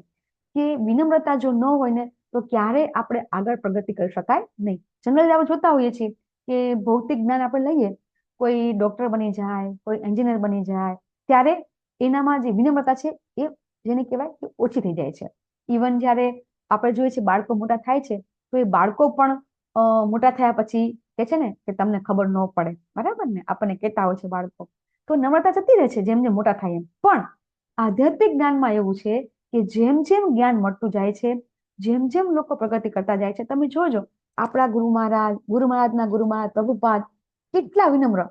પ્રભુપાદની આપણને ખબર છે કે પ્રભુપાદ છે, પ્રભુપાદે સંન્યાસ લીધા પછી અમેરિકા ગયા અને એમની પાસે કોઈ શિષ્ય નહોતા. એ પોતે રસોઈ બનાવતા, પોતે પ્રસાદ બધાને જમાડતા, પોતે વાસણ સાફ કરતા, રસોડું સાફ કરતા, બરાબર. તો આવું બધું કરવાની એમને શું જરૂર હતી? એમને તો આપણને ખબર છે, ભગવદ ગીતાના શ્લોક લખ્યા, ભગવદ ગીતાની અંદર એમને ગીતા આખી લખી, ભાગવતના શ્લોક લખ્યા, તો એમને તો કેટલું બધું જ્ઞાન હતું, કેટલી બધી બુકો લખી, બરાબર. તો એ લખતા એમને આ બધું કરતા હતા. તો આપણને એમ થાય કે એ વ્યક્તિ કઈ રીતે આ બધું કરી શકે, બરાબર. આપણને અત્યારે જસ્ટ આપણે વાત કરીએ કે આપણા ઘરમાં કોઈ કામવાળી હોય, બરાબર, અને આપણે કોઈ એવું કરીએ, કામવાળીને કે લે તું બેસ, હું ચા બનાવીને તને પીવડાવું, કરીએ આપણે કોઈ દિવસ? અત્યારે જો કે થાય છે ઘણી વખત કે કામવાળીને ચા પીવડાવવી પડે છે, અત્યારે એવું થાય છે. પણ જનરલી કેવું હોય છે કે કોઈ એવો દાસ હોય ને, એ દાસને કોઈ દિવસ કોઈ એની સેવા ન કરે એમ, બરાબર. જ્યારે આજે જેમ કોઈ પ્રગતિ કરતું જાય છે, ત્યારે આ દાસત્વની ભાવના છે એ વિકસતી જાય છે. કારણ કે આ આપણું જે ઇસ્કોન છે, આપણી આ સંસ્થા છે, એ જ આપણને શું બનાવતા શીખડાવે છે? સેવક બનાવતા શીખડાવે છે. બીજા બધા શું શીખડાવે છે? આપણને માલિક બનતા શીખડાવે છે. આપણે બીજે ક્યાંય જઈએ તો આપણને શું શીખડાવે? માલિક બનતા શીખડાવે. અહીંયા આપણને સેવક બનતા શીખડાવે છે. અને એક બહુ જ ગુણ જરૂરી છે, અને નિરઅભિમાની, બરાબર. તો આ વસ્તુ પણ આપણામાં, જો હવે આપણા કેવું છે કે મિથ્યા અહંકાર આપણામાં, આપણે કહીએ ને કે અભિમાન અને અહંકાર, બરાબર, બે વસ્તુ થોડી જુદી છે. આપણને તમને કદાચ કોઈને ખબર હોય તો કોઈ કહી શકે છે કે અભિમાન અને અહંકારમાં શું ફરક છે? અહીંયા આપણને એક શબ્દ આવે છે અભિમાન, અને પછી આગળ આવશે મિથ્યા અહંકાર.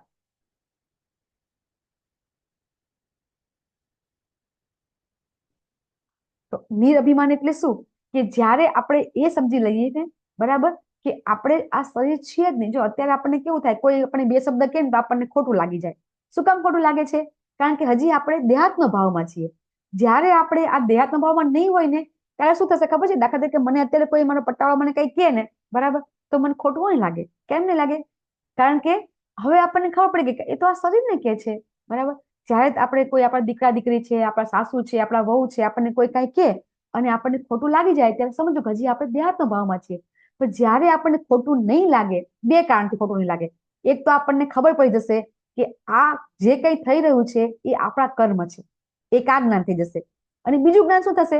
કે જે પણ કે છે શરીરને કે છે, તકલીફ તો શરીરને પડે છે, બરાબર. અને જેટલી આ શરીરને તકલીફ પડે ને એ બહુ સારું. હું ઘણાને કહેતી હોય છું કે જ્યારે કોઈ તકલીફ બહુ પડે ને તો વિચાર કરો કે બહુ સારું, કારણ કે આપણા કર્મ કપાઈ રહ્યા છે. આપણા બહુ જ પાપ કર્મ છે, અનેક જન્મના પાપ કર્મ છે. જેટલી તકલીફ પડશે ને એટલા પાપ કર્મ આપણા કટ થઈ રહ્યા છે. તો જેટલા પાપ કર્મ કટ થાય એટલા ભગવાન નજીક આવીએ, બરાબર ને. દાખલા તરીકે આપણે અમદાવાદ જવું હોય, બરાબર, તો તમે રાજકોટ થી અમદાવાદ જવું હોય તો જેમ અમદાવાદ જાય એમ રાજકોટ છૂટતું જાય ને. તો સેમ એવું છે, જેમ તકલીફ પડતી જાય એમ ભગવાન તરફ નજીક આવતા જશું આપણે, બરાબર.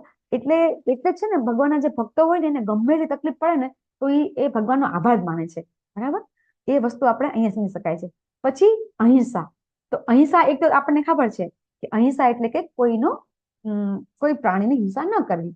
બીજી અહિંસા એ છે કે કોઈના દિલને ઠેસ ન લગાડવી, બરાબર.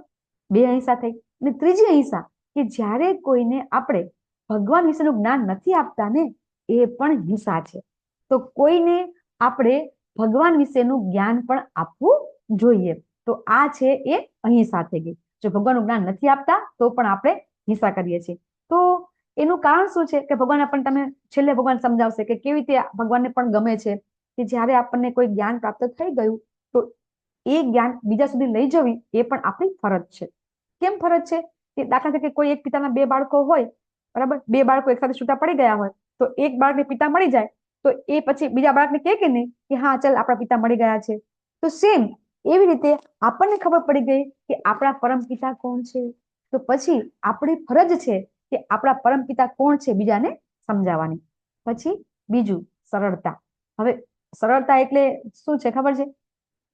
કે આપણી જે સિમ્પ્લિસિટી છે ને એ આપણામાં અત્યારે રહી જ નથી. અત્યારે તો આપણે કેવું છે ખબર છે? પહેલા તો કેવું હતું આપણને ખબર છે ને કે આપણા માતા પિતા અને આપણા દાદા દાદી હતા, બરાબર, તો એમને બહુ ઓછી વસ્તુથી જીવન ચલાવી લેતા હતા, બરાબર. એકદમ સાદું સરળ જીવન હતું. અત્યારે આપણને શું થાય છે કે જેટલી આપણી ફેસિલિટી વધતી જાય છે ને બરાબર. આપણું જીવન કેવું થતું જાય છે, બરાબર, સિમ્પલ જીવન થતું જતું આપણું, બરાબર. અને આપણે જે થિંકિંગ છે એ જેને કહેવાય કે એ આપણું સરળ નથી થતું. એકે વસ્તુ આપણે કરી શકતા નથી. તો એના કારણે આપણું જીવન છે એ ખૂબ કોમ્પ્લિકેટ થતું જાય છે. આપણે જ આપણા જીવનને કોમ્પ્લિકેટ કરતા રહીએ છીએ. આપણે ફ્રીજ વગર નથી ચાલતું, આપણે ટીવી વગર નથી ચાલતું, આપણે એસી વગર નથી ચાલતું, બરાબર.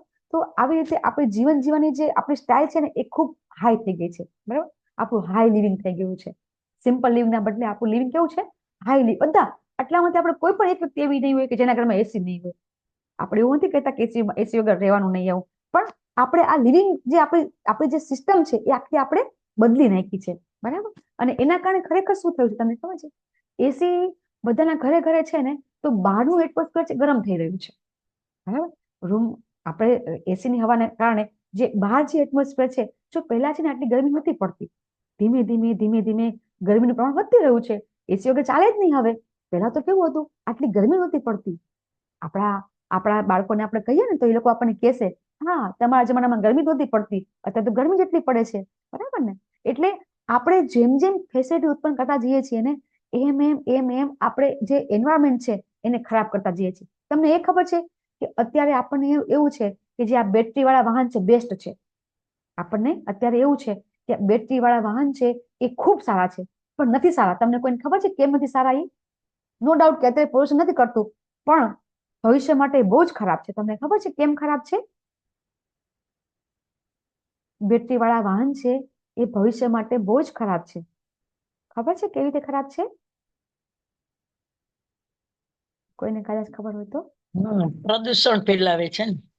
અત્યારે બેટરી વાળા વાહન છે ને એનાથી પ્રદૂષણ નથી ફેલાતું, એટલે તો બધા બેટરી વાળા વાહન લે છે કે એમાંથી કોઈ ધુમાડો નીકળતો નથી. બેટરી વાળા હા, બેટરી વાળા વાહન છે ને એમાં પ્રદૂષણ અત્યારે થતું નથી, એટલે અત્યારે સારું લાગે છે, પણ એ લોંગ ટાઈમે ખરાબ છે. કે એની જે બેટરી છે ને એમાં જે લિક્વિડ આવે છે ને એ ડિસ્પોઝ થતું નથી. બેટરીમાં જે લિક્વિડ આવે છે એ બેટરી નાશ, જેમ પ્લાસ્ટિક નાશ નથી થતું ને એમ બેટરી છે ડિસ્પોઝ થતી નથી. એટલે ભવિષ્યમાં એમાંથી જે પોઈઝન હાઉસ નીકળશે ને એ આ કોરોના કરતા ભયંકર હશે. જ્યારે એક સામટી બધી બેટરી ડિસ્પોઝ કરવાનું થશે ત્યારે શું કરશે બધા? ક્યાં નાખશે? અત્યારે આપણે પ્લાસ્ટિક ક્યાં નાખીએ છીએ? તો ચલો પ્લાસ્ટિકના અત્યારે રોડ બનાવે છે એટલે થોડોક ઉપયોગ થઈ ગયો પ્લાસ્ટિકનો, કે પ્લાસ્ટિકમાંથી રોડ બનાવે છે, બરાબર, ડામરની જગ્યાએ વાપરે છે, પણ આ બેટરીનો ઉપયોગ ક્યાંય નહીં થાય. એટલે આપણે જેટલું આપણું જે લેવલ છે એ હાઈ કરતા જઈએ છીએ જીવવાનું, બરાબર, એમ આપણને તકલીફ પડતી જાય છે. તો એ આપણે સરળ જીવન સ્વીકારવાનું છે, પણ આપણે જે આપણું જે હાઈ શું કરવાનું છે, આપણે થિંકિંગ પ્રોસેસ હાઈ કરવાની છે, નહીં કે લિવિંગની. એ આપણે સમજવાની છે. પછી આધ્યાત્મિક માલિકનો સ્વીકાર, બરાબર. તો આ ખૂબ આવશ્યક છે. શું આવશ્યક છે? કે જ્યાં સુધી આપણને એ નહીં ખબર પડે, બરાબર, કે ખરેખર આ જીવ છે એ ભગવાનનો દાસ છે, એ બહુ જ જરૂરી છે, કમ્પલસરી છે કે આ શરીર છે એ શરીર છે એનો માલિક કોણ છે? તો કે આત્મા. તો આત્માનો માલિક કોણ છે? તો કે પરમાત્મા, બરાબર. તો જીવનું સ્વરૂપ શું છે? તો કે ભગવાનનો દાસ છે. આ સમજવું આવશ્યક છે. પછી સ્વચ્છતા. તો સ્વચ્છતા છે બાહ્ય અને આંતરિક. એ આપણને ખબર છે કે બાહ્ય સ્વચ્છતા છે, આપણે નાઈન કરીએ છીએ. આંતરિક સ્વચ્છતા છે ને, તમને ખબર છે તન મન ધન અને બુદ્ધિ, આ ચારેય ચારને સ્વચ્છ કરવી પડે, ચારેય ચારને શુદ્ધ કરવી પડે. તો તન તો નાહવાથી, બરાબર છે. પછી મન કેવી રીતે શુદ્ધ થશે? મનને શુદ્ધ કરવા માટે શું કરવું પડશે? આમાં લખ્યું જ છે જપ. હા, મન ભગવાન નામ જપતી, બરાબર, મંત્ર જાપ, તન મન. પછી ધન શુદ્ધ કેવી રીતે થશે? ધનને શુદ્ધ કરવું માતાજી દાન કરીને, હરી બોલ, દાન કરીને. અને બુદ્ધિને શુદ્ધ કરવી તો શું કરવું પડશે? પેલું 5 ઘોડાવાળું ચિત્ર છે ને એમાં બુદ્ધિ છે ને, બરાબર, એ બુદ્ધિ એની લગામ, મનની લગામ બુદ્ધિના હાથમાં છે, બરાબર છે. બુદ્ધિ છે મનના હાથમાં, એને બુદ્ધિ છે એ આપણે ખબર છે ને સારથી છે, બરાબર ને. તો એ સારથી બુદ્ધિ છે. તો બુદ્ધિ છે એ મનને લગામ, મનને કંટ્રોલ બુદ્ધિ કરે છે, તો ઊંધું થાય છે. આપણા જીવનમાં આપણે આગળ શીખી ગયા કે મન છે એ બુદ્ધિ પર પ્રભાવિત થઈ જાય છે. ખરેખર શું છે કે બુદ્ધિ છે એ સારથી છે, મનની લગામ રૂપી મન છે બુદ્ધિના હાથમાં છે, છતાં પણ મન છે એ પ્રબળ બની જાય છે. અર્જુનજી કે છે ને કે ભગવાન તમે મન તો કંટ્રોલ કરવો મુશ્કેલ છે. તો પછી આવું કેમ થાય છે તો બુદ્ધિને શુદ્ધ કરવી હોય તો શું કરવાનું છે? લેવલ 2 માં તમને બધાને ફટફટ આવડવું જોઈએ. તન, મન, ધન અને બુદ્ધિ, આ ચારે ચાર સ્વચ્છતા કરવાની છે, શુદ્ધ કરવાનું છે. તો બુદ્ધિને શુદ્ધ કરવા માટે શું કરવું પડશે આપણે? ભગવાનનું નામ સંકીર્તન કરવાનું ને નામ ભગવાનની સંકીર્તન. સેવામાં. અંકિતા માતાજી, ધન્યવાદ, બહુ સરસ. નામ સંકીર્તનથી પણ મન શુદ્ધ થશે, બરાબર છે. અને બુદ્ધિ શુદ્ધ કરવા માટે આપણે બુદ્ધિ બે પ્રકારની છે તો ખબર છે ને? એક ભૌતિક અને એક આધ્યાત્મિક, બરાબર છે. અત્યારે આપણી જે બુદ્ધિ છે એ ભૌતિક છે. ભૌતિક બુદ્ધિને આપણે આધ્યાત્મિક કરવી હોય તો શું કરવું પડે? બહુ ઈઝી છે. ભગવાનની સેવા. ભક્તિ, શરણાગતિ. ભક્તિ. ઓકે.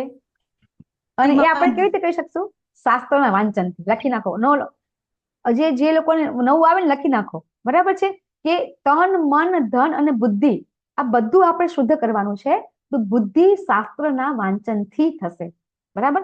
અને આ બધું તન, મન, ધન અને બુદ્ધિ, એ ચારે ચાર એક સાથે કરવું હોય તો ચલો તન, મન, ધન અને બુદ્ધિ ચારે ચાર આપણે કઈ રીતે શુદ્ધ થશે એક સાથે? સત્સંગથી. આપણે બધા સત્સંગ કરશું ને તો બધું ઓટોમેટિક થઈ જશે, બરાબર છે. એટલા માટે આપણે કહેતા હોઈએ છીએ કે હંમેશા ને હંમેશા સંગનો કોઈના કોઈના સંગમાં રહો, બરાબર છે. પછી સ્થિરતા, દ્રઢતા બહુ જરૂરી છે. આપણને સવારમાં આપણે અત્યારે રવિવાર છે, જોઈએ રવિવારે બહુ દરેક ક્લાસમાં હું જોઉં છું. પછી ભાગવતમ હોય, ભગવદ ગીતા હોય, કઈ બી હોય, કોઈ બી પ્રેક્ટિસ કરતા હોય, રવિવારે ક્લાસમાં બધા ઓછા જ આવે. કારણ કે માયાદેવીનો વાર છે. આજે બધા મોડે સુધી ઊંઘતા હોય, નવી નવી અલગ અલગ એક્ટિવિટી કરતા હોય, અહીંયા જવું ત્યાં જવું, બરાબર. ઓલા વ્યવહાર છે, પેલા વ્યવહાર છે, રવિવાર છે તો અહીંયા જતા રહે, અહીંયા જતા રહે. રવિવારે બહુ બધું થાય, પણ દ્રઢ નિયમ હોય ના, આજે તમારે રવિવાર છે તો ડેઈલી જે કરું છું એ આજે મારે કરવું જ છે. રોજ 16 માળા કરું છું તો આજે મારે કરી જ નાખવી છે, બરાબર. આ દ્રઢ નિયમ છે ને આપણે ભગવાન પણ કહે છે ને, સતતમ કીર્તયંતોમાં યતન તસ્ય દ્રઢ વ્રતા, દ્રઢ વ્રત લો તમે, બરાબર. એ ત્યારે સ્થિરતા આવશે. સ્થિરતા એમને નહીં આવે. પછી સ્વનિયંત્રણ, બરાબર. ચોક્કસથી આપણે આપણા પોતાના પર ઇન્દ્રિયોને કંટ્રોલ કરવી પડશે. હમણાં વાત કરી કે ઇન્દ્રિયોને કંટ્રોલ કોણ નથી કરી શકતું? સૌથી ઇન્દ્રિયોને કંટ્રોલ કરવા માટે જીભ છે. જીભ અને મન, આ બે વસ્તુ છે બહુ જ અઘરી છે, બરાબર. અને આ બધું થઈ જશે, આપણે પ્રયત્ન કરવાના નથી. હા, આપણે એક પણ ગુણ છે એને ડેવલપ કરવાની પ્રયત્ન કરવાના નથી, ઓટોમેટિક થઈ જશે. એ હવે આપણે હમણાં સમજીએ. પછી ઇન્દ્રિય પદાર્થોનો ત્યાગ. એટલે શું? ઇન્દ્રિય પદાર્થો એટલે કે જે વસ્તુ છે એ વસ્તુ, આ બધી ભૌતિક વસ્તુ છે, બરાબર. કે મારે આ જોઈએ છે, પેલું જોઈએ છે. 5 સાડી છે તોય હજી મારે બીજી 5 સાડી લેવી છે, બરાબર છે. 5 જોડી ચપ્પલ છે, હજી બીજા 5 લેવા છે. નથી જરૂરી, મૂકી દો, નથી લેવું, બરાબર. આમાં શું થશે કે આપણે એક તો શોપિંગ કરવા જશું, શોપિંગમાં ટાઈમ જશે. અને આપણને ખબર છે, મને તો અનુભવ છે કે એક વસ્તુ લેવી હોય ને, એક વસ્તુ આપણને થાય કે ચલો ને એક વસ્તુ લેવી છે ને, લઈને આવતા રહેશું, હમણાં લઈને આવતા રહેશું. મારે આજે બંગડી જ ખાઈ લેવી છે ને, બજારમાં જઈને બંગડી લઈને આવતી રહીશ. કે ચાંદો જ લેવો છે ને ચાંદો. પણ એવું બનતું નથી. શોપિંગ કરવા જાય, 10 મિનિટનું કામ હોય, કલાક 1.5 કલાક ખબર જ નથી પડતી. એમાં લેડીઝને તો આપણે તો બહુ જ, માતાજીને, બરાબર ને, કે શોપિંગ કરવી બહુ જ ગમે અને શોપિંગ કરવામાં ટાઈમ સૌથી વધારે જાય, બરાબર. અને પછી આપણે ઘણું લઈ આવીએ માતાજી, ન નહીં લે, જોતું પણ લઈ આવીએ. ન જોતું લઈ આવીએ. ઇવન આપણે ગ્રોસરી ખરીદવા જઈએ તો પણ એવું થાય, મોલમાં જઈએ, બરાબર. લેવાનું લઈ લઈએ, નહીં લેવાનું લઈ લઈએ, બરાબર ને. તો એમાં આપણો ટાઈમ જાય. અને પછી આપણો જે ભક્તિ કરવાનો સમય છે એમાં જો આપણે બીજામાં કટ નહીં કરીએ, કટિંગ ભક્તિના ટાઈમમાં જ કટિંગ થશે, બીજામાં કટિંગ નહીં થાય. ઊંઘવામાં કટિંગ નહીં થાય, બરાબર. વાંચવામાં કટિંગ નહીં થાય, વાંચવામાં કટિંગ થશે. વાંચવામાં કયું? ગીતા વાંચવામાં, ભાગવતમ વાંચવામાં કટિંગ થશે. ચલો હવે આજે 10 મિનિટ વાંચવાનું ઓછું કરી નાખ, બરાબર. આ બધું કટિંગ ક્યાં થશે? ટાઈમનો કટિંગ ક્યાં થશે? આધ્યાત્મિકતામાં, બરાબર. તો આ બધું આ જીવ વસ્તુ આપણે જો આપણે કરીશું ને આપણે, તો ઓટોમેટિક આ બધાનો અનુભવ છે બધાના, બરાબર. આ બધા અનુભવથી અમે બધા બોલીએ છીએ. આ બધું અમે કરી ચૂકેલા છીએ, એમાં કઈ નવું નથી, બરાબર. અમે પોતે પણ આ બધું કરી ચૂક્યા છીએ અને એટલે જ ખબર છે કે આમાં કેટલો બધો ટાઈમ જાય છે. પછી એક ટાઈમ એવો થશે શોપિંગ કરવા જ નહીં જઈએ, ઘરમાં જે હશે ચલાવી લઈશું, બરાબર. એક જમાનો એવો હતો કે પ્રભુપાદ તો શું કહેતા હતા ખબર છે કે જીવન નિર્વાહ માટે શું જોઈએ ખબર છે? તો કે આ તો પ્રભુપાદની એ વખતની વાત છે, 50 વર્ષ પહેલાની, કે એક જમીનનો ટુકડો હોય, એક કૂવો હોય, એક ગાય હોય, બરાબર, તો આખું ઘર ચાલે, એવું પ્રભુપાદ કહેતા. પણ હવે એ વસ્તુ શક્ય નથી. પછી મિથ્યા અહંકારની ગેરહાજરી, હમણાં આપણે વાત કરી કે મારું નામ આ છે, હું ડોક્ટર છું, હું છું, બરાબર, હું છું, તો એ તો રહેશે જ. મરી જશું તો પણ રહેશે. દાખલા તરીકે કોઈ મરી જાય છે, બરાબર, તો આપણે કહીએ છીએ ને કે હા એ ડોક્ટર હતા એ મરી ગયા, એન્જિનિયર હતા એ મરી ગયા, તો મરવા સાથે એ રહેશે જ શરીર સાથે. પણ જ્યારે આપણે એમ કહેશું કે હું ભગવાનનો દાસ છું, તો આને કહેવાય સાચો અહંકાર. જો અહંકાર તો જશે જ નહીં. શું કામ? કે રજસ, તમસ અને સત્વ, બરાબર, એ સત્વગુણ વત્તા અહંકાર, સત્વગુણ વત્તા રજોગુણ વત્તા અહંકાર, તમોગુણ વત્તા અહંકાર, એમ કરવાથી જ આ શરીર બને છે, બરાબર. સૌથી પહેલા તમોગુણ વત્તા અહંકારથી આ 5 તત્વો બને છે. તો આપણને ખબર છે કે આ પંચમહાભૂતમાંથી શરીર બન્યું છે, પણ એ શરીર બન્યું છે, તમે 14મા અધ્યાયમાં સમજાવવામાં હશે કે 3 ગુણો વત્તા શરીર બને છે, અહંકાર વત્તા શરીર બને છે. તો અહંકાર તો આપણો રહેવાનો જ, ક્યારેય નાશ થશે નહીં. કોઈ મોટા મહાન સ્ટેજ ઉપર, વ્યાસપીઠ ઉપર બોલતા હોય કે ભાઈ હું તો અહંકારથી દૂર થઈ ગયો છું, તો એ વસ્તુ શક્ય નથી. તો સમજી લેવું કે એ વ્યક્તિને પૂરેપૂરું જ્ઞાન નથી. જ્યારે કોઈ એમ કે, કોઈ સ્ટેજ ઉપર બેસીને એમ કે હા હું અહંકારથી મુક્ત થઈ ગયો છું અને તમને બધાને પણ અહંકારથી મુક્ત કરી દઈશ, જો આવું તમને સાંભળવા મળે તો સમજી લેવું કે એમને પૂરેપૂરું જ્ઞાન છે નહીં, અહંકારથી મુક્ત થવાતું નથી. અને પછી અનિષ્ટ ધારણાઓ, બરાબર, કે આપણે પોતે અલગ અલગ જગ્યાએથી સાંભળતા હોઈએ છીએ, ત્યાંથી આપણા જ્ઞાનમાં, આપણી ભક્તિમાં ડાયવર્ઝન આવી જાય છે. એટલા માટે અમે શા માટે કહેતા હોઈએ છીએ કે સૌથી પહેલા તમે વાંચો તો પેલા પ્રભુપાદની બધી બુક વાંચી લો. એટલી બધી પ્રભુપાદે બુક લખી છે કે આપણે આ જીવન ઓછું પડશે, બરાબર. ખાલી ભાગવતમ વાંચીશું ને આપણે તો પણ આપણે અડધું જીવન જતું રહેશે આપણું. તો પ્રભુપાદે જે બધી બુકો લખી છે એ બુકો ખાલી આપણે વાંચીશું ને તો પણ આપણું જીવન પૂરું થશે. તો એટલે આપણે બીજું બધું વાંચન કરવાની કઈ જરૂર નથી. એકલી ભગવદ ગીતા અને ભાગવતમ ખાલી વાંચીશું ને સમજીશું ને તોય, ગઈકાલે કે પમદી મેં ક્લાસ લીધો, તમે કીધું હતું કે ખાલી ભાગવતમ વાંચવા માત્રથી આપણે નર્કમાં નહીં જઈએ, આપણે ક્યારે યમદૂતોનું મોઢું જોવું નહીં પડે. ભાગવતમ ખાલી શ્રવણ કરીશું તો પણ આપણે યમદૂતોનું મોઢું નહીં જોવું પડે, તો શું કામ બીજું બધું કરવું જોઈએ, બરાબર છે. તો એટલા માટે આપણને કહેવામાં આવે છે કે આપણે ફક્ત ને ફક્ત આપણા, અને બીજું કે આપણે દાખલા તરીકે ઘણી વખત કોઈ પ્રશ્ન કરતા હોય છે કે હું ઓલી બુક વાંચું, પહેલી બુક વાંચું, આ વાંચું, બરાબર. તો અમે કહેતા હોઈએ છીએ કે જ્યારે આપણે દાખલા તરીકે મેં સૌરાષ્ટ્ર યુનિવર્સિટીમાં ભણતી હોય તો મારે બુક્સ સૌરાષ્ટ્ર યુનિવર્સિટીના જ વાંચવી જોઈએ. હું ગુજરાતી લેવા જાઉં અને એ વાંચવા જાઉં તો પરીક્ષામાં ના પાસ થવું, બરાબર છે. તો જે યુનિવર્સિટીમાં આપણે ભણતા હોઈએ એ યુનિવર્સિટીની બુક વાંચવી જોઈએ. તો અહીંયા આપણો સંપ્રદાય છે બ્રહ્મ મધ્વ ગૌડીય વૈષ્ણવ સંપ્રદાય, આપણી યુનિવર્સિટી છે, બરાબર. આપણે બ્રહ્મ યુનિવર્સિટી છે તો આપણે એ યુનિવર્સિટીની બુક આપણે બધી વાંચવી જોઈએ. આ આપણને સમજાવવામાં આવે છે. તો હંમેશા યોગ્ય સૂત્રભાઈ વાંચવું જોઈએ. પછી અનાસક્તિ, બરાબર. તો અનાસક્તિ પણ આપણે વિરક્તિ આપણે કહીએ છીએ, એ આપણે ઓટોમેટિક આવી જશે. આપણે કોઈ દિવસ વૈરાગ્ય લેવાનો નથી.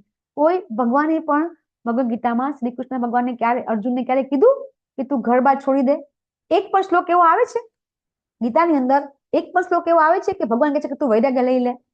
ઊંધું, ઉપરથી અર્જુનને ઊંધું કે છે વૈરાગ્ય નમ ઉચ્યતે. ભગવાન ના પાડે છે કે વૈરાગ્ય લેવાનો નથી, બરાબર. ભગવાન શું કે છે કે તું યુદ્ધ કર, બરાબર. મામ અનુસ્મરચ યુદ્ધ છે, ભગવાન એમ કે છે તું યુદ્ધ કર, એમ કે છે. ભગવાન એવું નથી કહેતા કે તું વૈરાગ્ય લે, બરાબર. પણ ઓટોમેટિક આપણે આ બધા નિયમો ફોલો કરવાથી ઓટોમેટિક વિરક્તિ આવી જશે.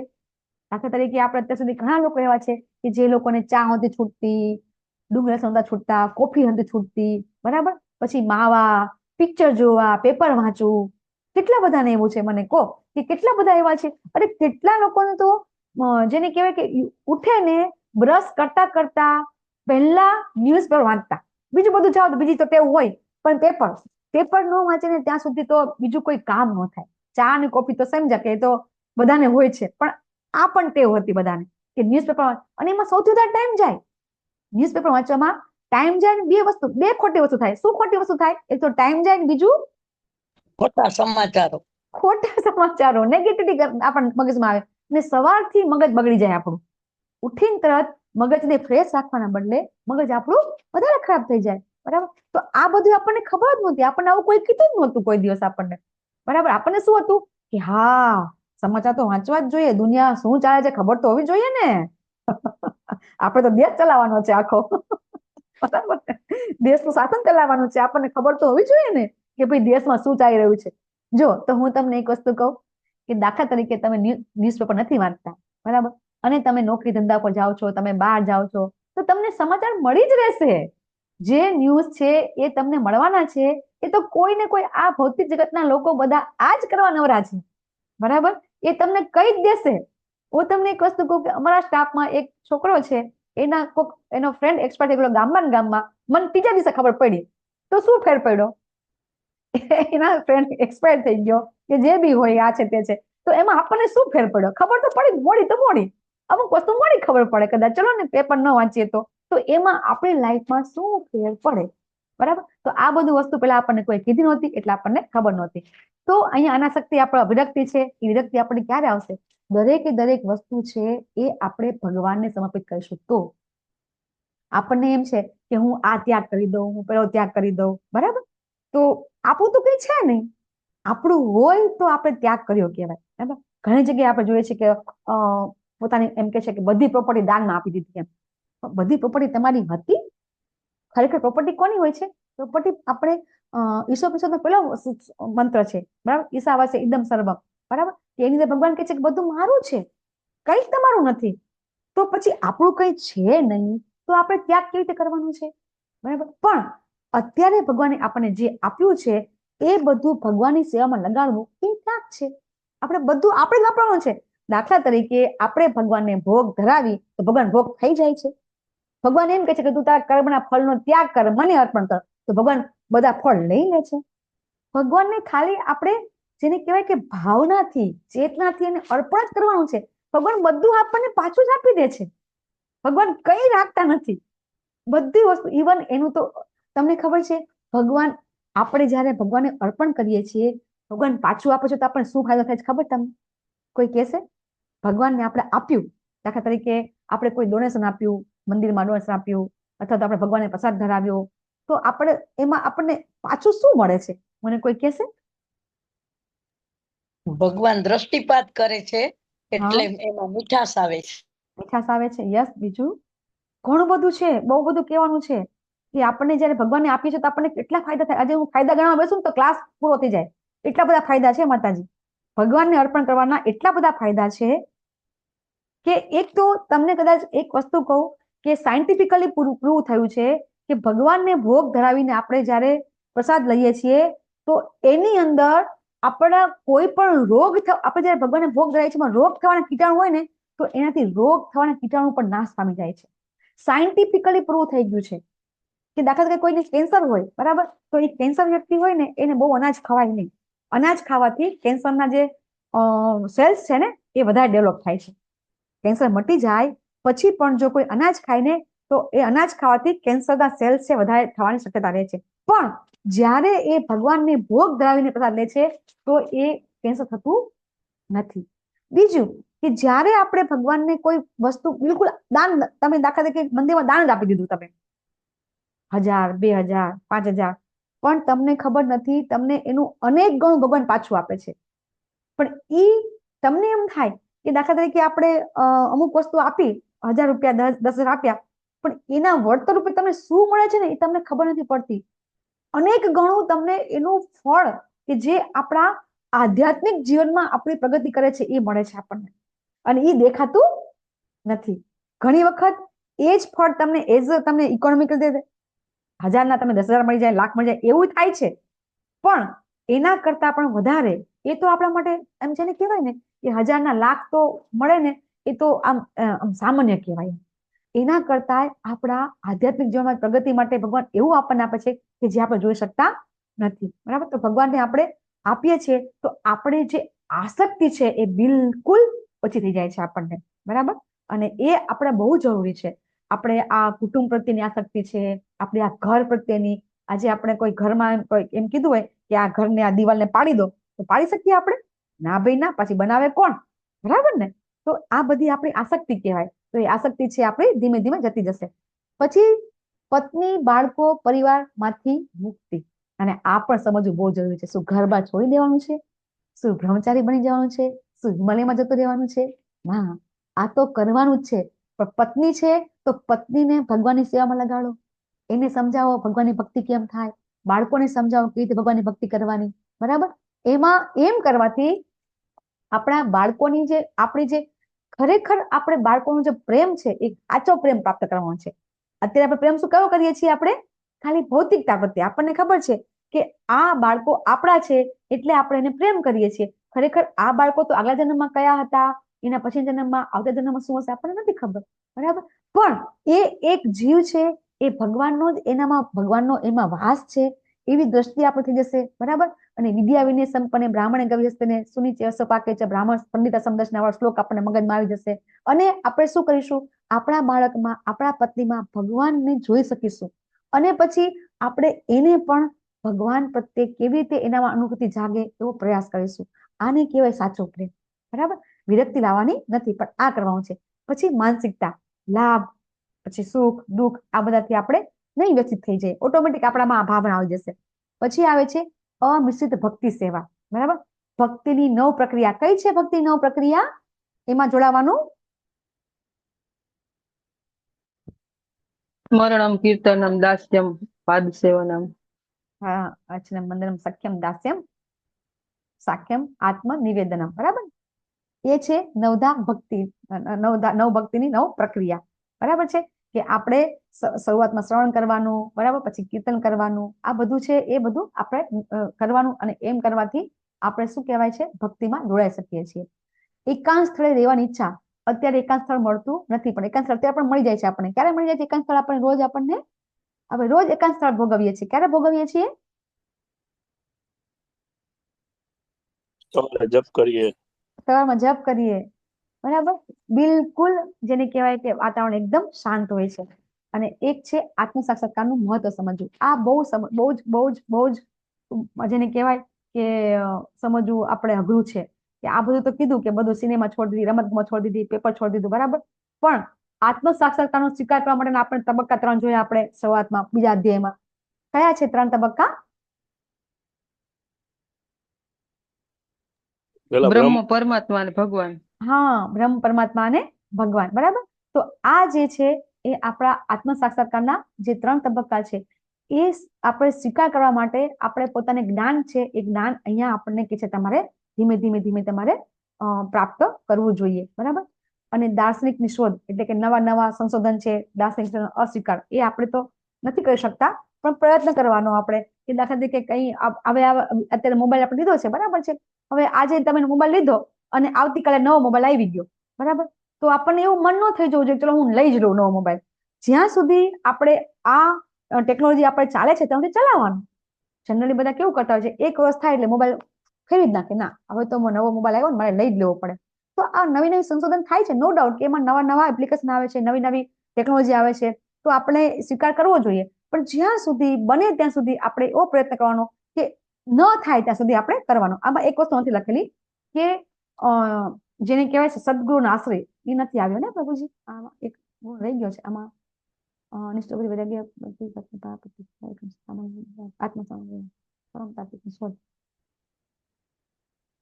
જો સદગુરુનો આશ્રય આમાં છે, ઓલામાં નથી. બરાબર? એક આ ટોટલ છે ને, આની અંદર જે ટોટલ ગુણો છે ને એ ગુણોની અંદર જે સૌથી વધારે જે મહત્વનો છે એમાં જે આ સદગુરુનો આશ્રય, વિનમ્રતા અને આત્મ સાક્ષાત્કારની મહત્વ, આ 3 વસ્તુ છે ને બહુ મહત્વની છે. તો સદગુરુનો આશ્રય આપણે આમાં ઓલા ટોટલમાં આવ્યો જ નથી. આવ્યો છે બાબુજી? નથી. ખાતો નથી. મને લાગ્યું કે રહી ગયું છે, પીપીટી માં રહી ગયું છે. નથી. બરાબર? હા, રહી ગયું છે. તો સદગુરુનો આશ્રય એ સૌથી વધારે મહત્વનો છે. કારણ કે આપણને ખબર છે, આપણે તો બધા જાણી ગયા છીએ કે ગુરુ વિને જ્ઞાન અનંત છે. બરાબર? કે જ્યાં સુધી કોઈ આપણને સાચી વ્યક્તિ ન મળે કે આપણે ખરેખર શું કરવાનું છે. જો અર્જુનજી તો બહુ નસીબદાર હતા કે ડાયરેક્ટ એને ભગવાન મળી ગયા. બરાબર? તો અત્યારે આપણે ક્યાં ભગવાન ગોતવા જવાના છે? તો એ શોધવું, નો ડાઉટ, કે અત્યારે આ સમાજની અંદર એટલા બધા ગુરુ તો છે, એટલા બધા ગુરુ છે, આપણને આપણે કોને ગુરુ બનાવવા જોઈએ? તો ભાગવતમની અંદર આપણને બહુ સરસ સમજવામાં આવે છે કે ગુરુ ભાગવતમમાં, પછી ઉપદેશામૃતની અંદર, બરાબર, આપણને કહે છે કે ગુરુ હોય તો ગુરુ કેવા હોવા જોઈએ? તો કે એ વૈષ્ણવ હોવા જોઈએ. અને એ ગુરુ એવા હોવા જોઈએ કે જે વાચો વેગ, મનસ વેગ, ક્રોધ વેગ, ઉદરપસ્ત વેગ, બરાબર, આ બધા વેગ અને એતાન વેગાંશ શ્લોક આવડતો બોલો પ્રભુજી. હરે કૃષ્ણ, હું બોલી ગઈ. વાચો વેગ મનસ ક્રોધ વેગ ઉદરપસ્ત વેગ એતાન યોગિસહેત એવો શ્લોક છે.